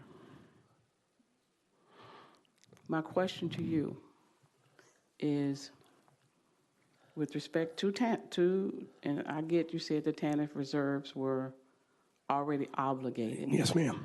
But you have the Fresh Meals program. There are other programs that I feel that the department can use through discretionary grants to faith-based organizations, since we're leaning on them. I think the representative gave some good ideas that we can consider, as we work through getting to 60 in Washington. So what are some of the things that you all are doing with respect to servicing SNAP recipients to help usher us through, let's just say, the next 30 days? So, Leader Camper, I appreciate the question, and I would just, let me answer the question and not editorialize. We have turned over every stone that is in the resource bag of the Department of Human Services to make available for our consumers. I cannot tell you how amazed and proud I have been of watching my team sit around the table for hours and look through every policy, every regulation, every funding stream. What can you do with that to make these things available? And all that we can do, we have made available through feedtn.org. There's the other feeding source you talked about. Again, it's a federal feeding source. There are several feeding sources of the Food and Nutrition Service, but they are all federal sources that are caught up in this shutdown. And in just a head of an, I guess, editorial comment, you mentioned Leader Thune. There's another name. There's also another leader. There is. And so we're talking about compromise. I think they need to negotiate. It takes two to compromise. And it does. I agree with you. Yes, ma'am. I absolutely agree with that statement. And that's the point that I was making, because my colleague started with another name, and I wanted to end with this name so that those two names can get together from a bipartisan perspective. That's right. And get some stuff done. Yes, ma'am. And even call on the vice president to come in and negotiate. And the truth. Call on Jesus. That's it. And folks, the truth is, okay, we exist at the get it done level. Yeah. Okay. Y'all exist at the making them get it done level. Okay. So we're gonna keep working on getting it done with what we have in the short term, and pray that more reasonable heads prevail someplace, because Tennesseans need it. They do. Thank you for your comments. All right, thank you. Chairman Williams, you're recognized. Thank you, Chairman. Thank you, Commissioner, for being here. I want to start by saying, glad to see your health has returned. Well, thank you. Lots of folks here and around the state were praying for you, and you and I had an opportunity to hobble together across the convention center a few months ago. Yes, sir. Looks like you're doing much better, and thankful for that. You're doing a great job, and so we appreciate your leadership over there. Thank you so much. I got to admit, I'm kind of in a weird spot. There's something that I want to talk to you about, but I'm educating myself as I go along. So I wrote down a few questions, and it has to do with the Child Care Development Fund. Yes, sir. This body has made significant inroads as it relates to making child care more accessible to the citizens of this state. It's a huge problem that we have in the state, particularly for working families across the state. I know that that child care development fund was reduced about $44 million in the last budget cycle because of the federal funding that was associated with it. And it's my understanding that reduction is in most part because of the conservative fiscal policy here and helping people get employed. As you described earlier, the average household income has increased in the state of Tennessee in the last several years, and the repercussions of that success has been a challenge in this Child Care Development Fund. I was wondering if you have any idea of what the landscape will look like in the coming year as it relates to that, and are you expecting further cuts because of that success? in the Child Development Fund, Child Care Development Fund. So we are budgeting for a similar funding level.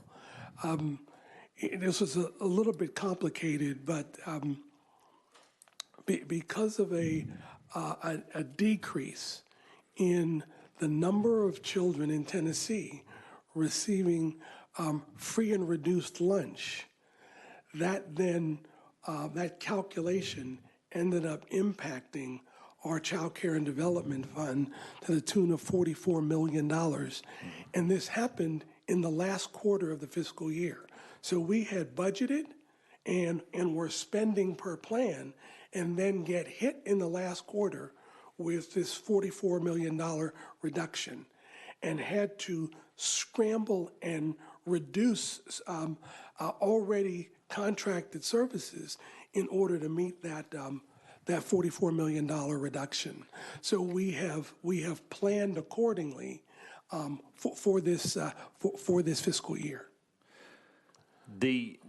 So in that reduction is what's causing the direct payments or the reimbursements for those child care facilities. I also think that we also created a waiting list. If you could talk about the waiting list and whether you expect that waiting list to grow and how we might be able to move people from a waiting list to services. Sure, that wait list is currently 8,000 families. Okay, again, the only way to, I guess, be able to reduce that wait list, of course, would be to be able to increase the resources. And the wait list is for our Smart Steps initiative, and that allows lower income families to access the subsidy that would then serve them to provide much needed child care services. And I would be remiss if I didn't say that between the work of this administration, this legislature, and this department, we have made great strides in increasing access to child care in Tennessee. Great strides. But the need is mighty, and this is a resource that helps ensure that a mother and father can have their child in a safe, healthy, developmentally appropriate place while they then go to work. And so it is a vital resource for Tennessee. We've done a great job, but there's a whole lot more work to do. Thank you, Commissioner. I will say a lot of discussion about TANF dollars. Obviously, because of this challenge and the wait list, is there a means by which we could use those TANF dollars to kind of offset this to try to get some of the kids off the waiting list, or is that just an impossibility? So there is a mechanism attached to TANF, which does allow for a transfer of TANF to the Child Care and Development Fund, and that's something that we are it's under review. Okay. Finally, and this is where it gets really a gray area for me, so if I don't ask the question right, Chairman Hicks will bail me out in his infinite wisdom. But it's one of the things that we found out, and if you spend a little bit of time with the members, you'd realize that some of us come from pretty humble backgrounds of some of our families could have qualified for food stamps, as we call them, years back. That's right. And pride, really, of our families really were the reasons why we didn't take that. And so one of the things that I found is, and it could be, that this direct certification has been somewhat of a problem as it relates to free and reduced lunch, where prior to schools could help parents fill out forms which would allow their child to qualify without receiving those benefits. So it's the child still wins as it relates to food and free and reduced lunch, but the benefits that come associated with that didn't apply to the family per se. If that I guess my question is does that direct certification requirement now, where that information has come from through the federal authorities as it relates to that, is that impacting? If we could go back to where schools could assist families in their children qualifying, would that cure the problem with free and reduced lunch and the Child Development Fund? Did I ask that right? Nailed it. Mr. Chairman, we've not done any analysis on what has impacted that reduction in children accessing a free and reduced lunch. I would say that we want to do as much as possible to ensure that those that are eligible understand benefits, goods, and services that they are eligible for. Mm-hmm. Okay, but at the same time, we want to balance, that notion of when folks want to. Let me say it this way: no one avails themselves of the system of public supports unless they truly need it. Mm-hmm. Okay? And so it has to be our job when folks need it to have an efficient, effective system that gets them the benefits they're eligible for, helps them use those benefits to grow beyond. But the idea of, to get back to your question, the idea of direct certification having an impact on reduction in the roles of free and reduced lunch, we have got no data that would correlate that. Yeah, I think it might be of some benefit for maybe us to reach out to the Department of Education, put you two together, because I think much like the example you gave earlier where if someone's income limits just increase a small bit, right, they lose those benefits. I think in some instances what's happening is in the Child Care Development Fund that a similar thing is occurring. Of course, the reason why I say the Department of Education is our educators are there to educate, but they also are raising the brightest and best in our state. And they know the family environment's probably better sometimes than somebody's pastor does. That's right. About what's going on in that home and their ability to understand the individual needs of those kids are extremely important. And if the school systems are able to, by way of helping families that are on the fringes of qualification or not be able to qualify, I think both the Child Development Fund and the free and reduced lunch support could return in a better, at the levels that we saw before.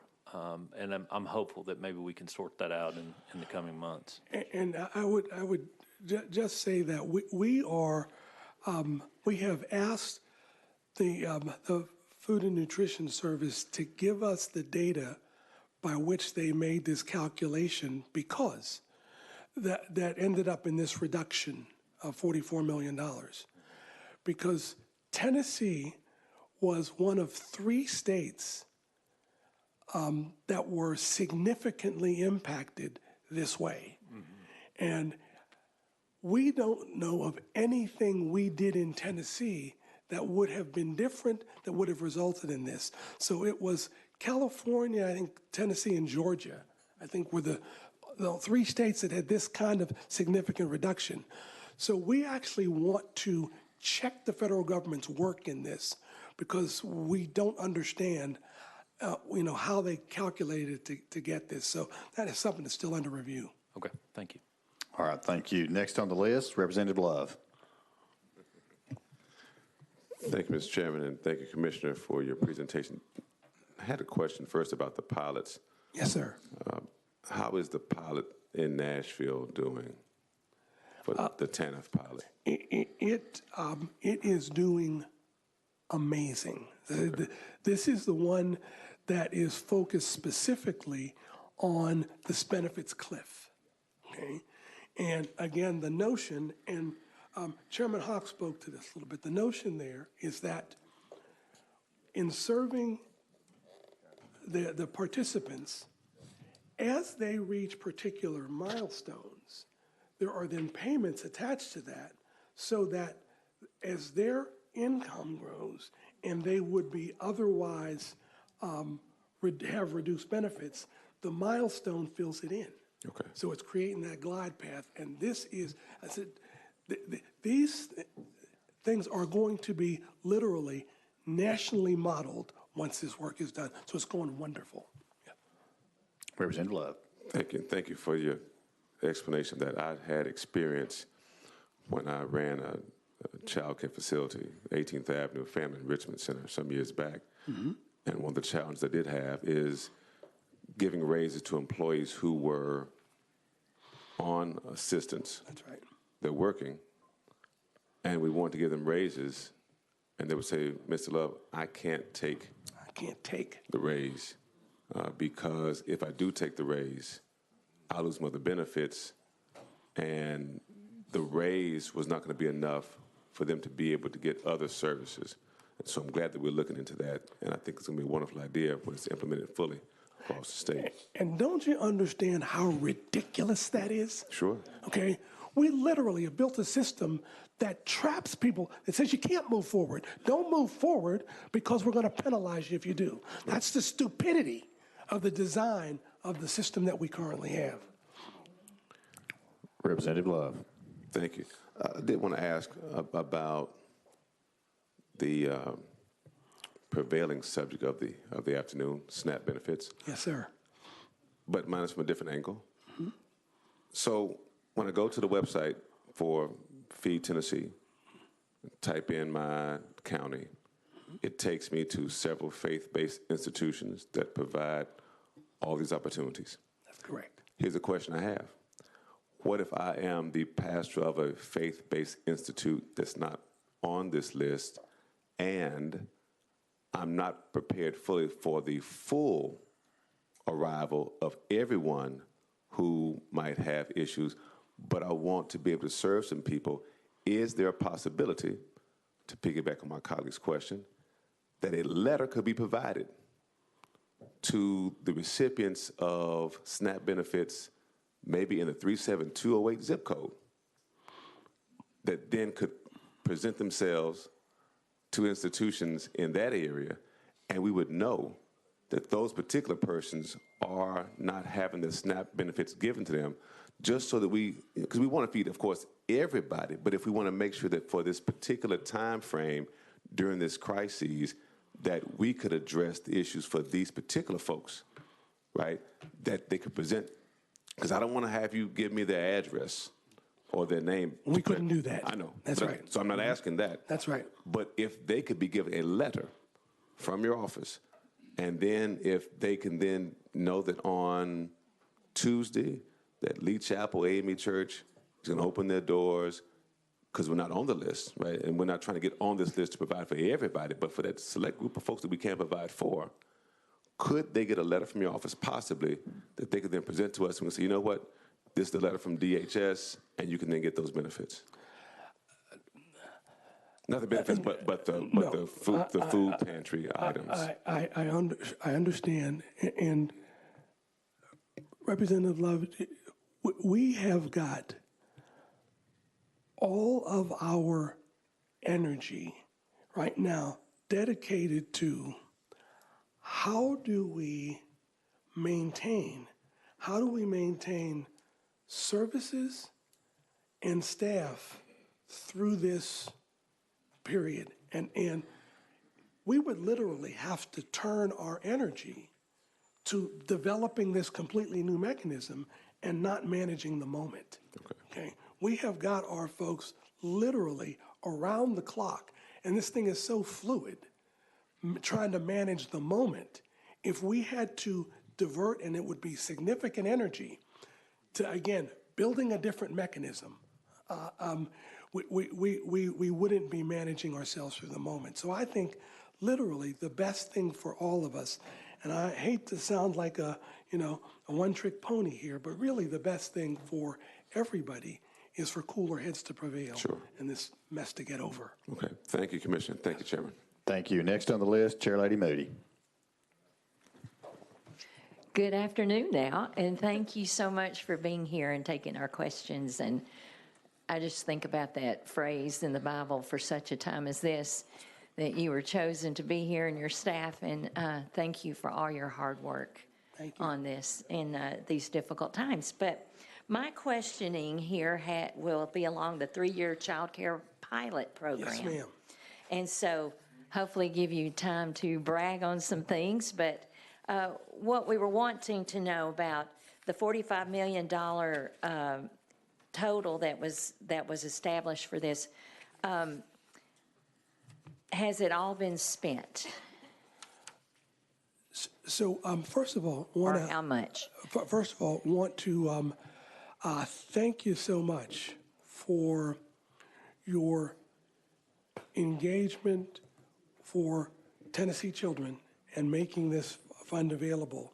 And yes, we are in the 3rd year of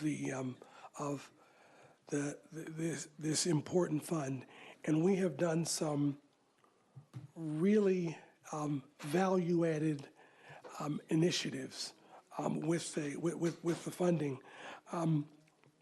In the 1st year, we did staff retention grants for nonprofit and Head Start child care agencies to the tune of $15 million. We also have provided $2 million to Smoky Mountain Boys and Girls Club, the direct appropriation from the General Assembly.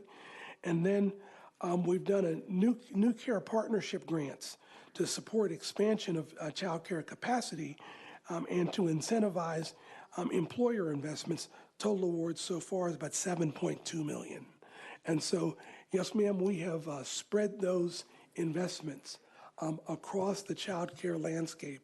And just a minute to crow about those, the employer engagements. One of the things that we have been able to do in the past 4 years is really engage the employer community in explaining that this is a shared responsibility, that this is not all the job of the government to do, but that if you want to help your labor force, help have the highest quality labor force, you need to join us in this. And we have some wonderful partnerships with employers that have helped increase access to healthy, safe, and affordable child care. So I just want to thank you for all of your work in helping us address this dramatic problem of child care in Tennessee. Yes, thank you so much. Do you have the numbers for how many grants have been distributed through this? Just a second. Assistant Commissioner Baggett. Thank you so much. So we have issued, in addition to the direct appropriation from you all to the Smoky Mountain Boys and Girls Club, we've issued 1, 2, 3, 4, 5, 6 already. 2 are in the pipeline. And then with this year's funding, we will be sharing more soon. Stay tuned. All right. That's good news. Thank you for that. And so how can you differentiate how many of those grants went to existing child care programs versus establishing new? So it's called the new care partnership is nonprofit employer workforce partnership. It changed from nonprofit last year thanks to the legislation that you all passed, making it available to any child care agency. So those grants that were created in the past year are all new child cares, and it is a requirement of the grant that of that round of grants that they be partnered with an employer to encourage sustainability. As we know, Representative Love has already mentioned it's expensive to run a child care business, and so we're trying to encourage long-term sustainability. Yes. But it was all new child care. All right. That's good. Thank you for that. And can you share any early outcomes you've seen from this program?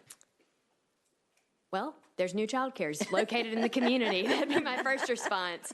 But if I can just speak a little bit, Commissioner's already hit on it.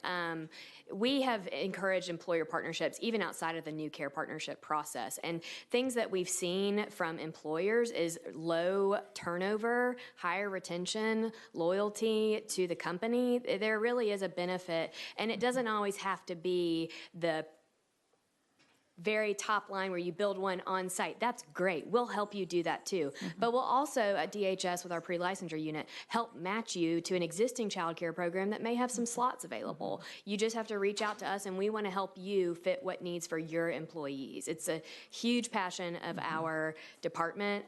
We stole somebody from ECD to help run this, Dana Glenn. She's wonderful and would love to talk to any of your chambers, your IDBs, your mayors. She'll do a road show. So there's my plug for her. She may be watching and not like this.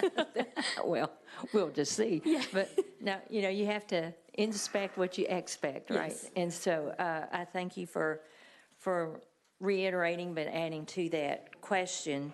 How many child care slots have been created, if you have that number?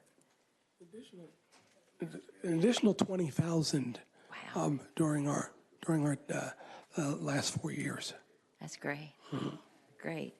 Do you have any of the $45 million continuing to be used for salaries? Excuse me. At this point, we have not been using them as grants to salaries. The legislation that you carried offered capital and salary expenses as potential options, and so we are encouraging capital for our grantees. Thank you for that. And so that took care of my last question. But thank you so much for the great way you're managing this and making those connections to make it sustainable. Thank you. All right, thank you. I know I've already said this once, but I know everybody, we went way over. We do have 3 more folks on the list. We are going to get to them, but I cannot stress. Ask your question, give your answer, and let's move on, okay? All right, so here we go. Chairman Baum, you're recognized. Thank you, Chairman Hicks. I'll just ask one question that still has to do with child care. Your department received some ARPA funding to partner with YMCA and the Boys and Girls Club clubs across the state. How many new child care centers were you able to open with those partnerships, and how many child care slots have you been able to create with those funds? Thank you for the question. I'll specifically follow up with you on the number of slots created. We did partner with the YMCA's and Boys and Girls Club. There were 3 grant awards there for capital for the YMCA's and for Boys and Girls Club. 3 grants went to the YMCA's and 20 grant awards went to the Boys and Girls Club. So they went to those different facilities. Okay, thank you. Thank you. Next on the list, Representative Sparks. I'll make it quick. I was at a legislative roundtable for nonprofits about 2 weeks ago, and Mary Littleton, Vincent Dixie, Yarbrough, Campbell, a couple other legislators there. They were even talking about doing more or less. I think they kind of see the writing on the wall with cuts in the future. Someone mentioned leveraging our nonprofits and our churches, and shout out to Life of Victory, Brenda Bryant. We were talking about doing a little food pantry this week. She's been doing this for years. My buddy Marty Luffman usually steps up and writes a check for her. She was the church that her church burned down about 6 years ago. Not one cross was burned, not one Bible was burned. Everything else was gone, but everything else, Bibles and cross survived. How much, I want to ask about waste, fraud, and abuse. How much was the state ripped off by waste, fraud, and abuse when it comes to SNAP benefits the past few years? So specifically, there have been a number of individuals whose benefits have been stolen, and we had a mechanism where individuals who had benefits stolen so it was a criminal enterprise. It was actually across the country doing that. And the federal government worked with us in replacing those benefits for a time.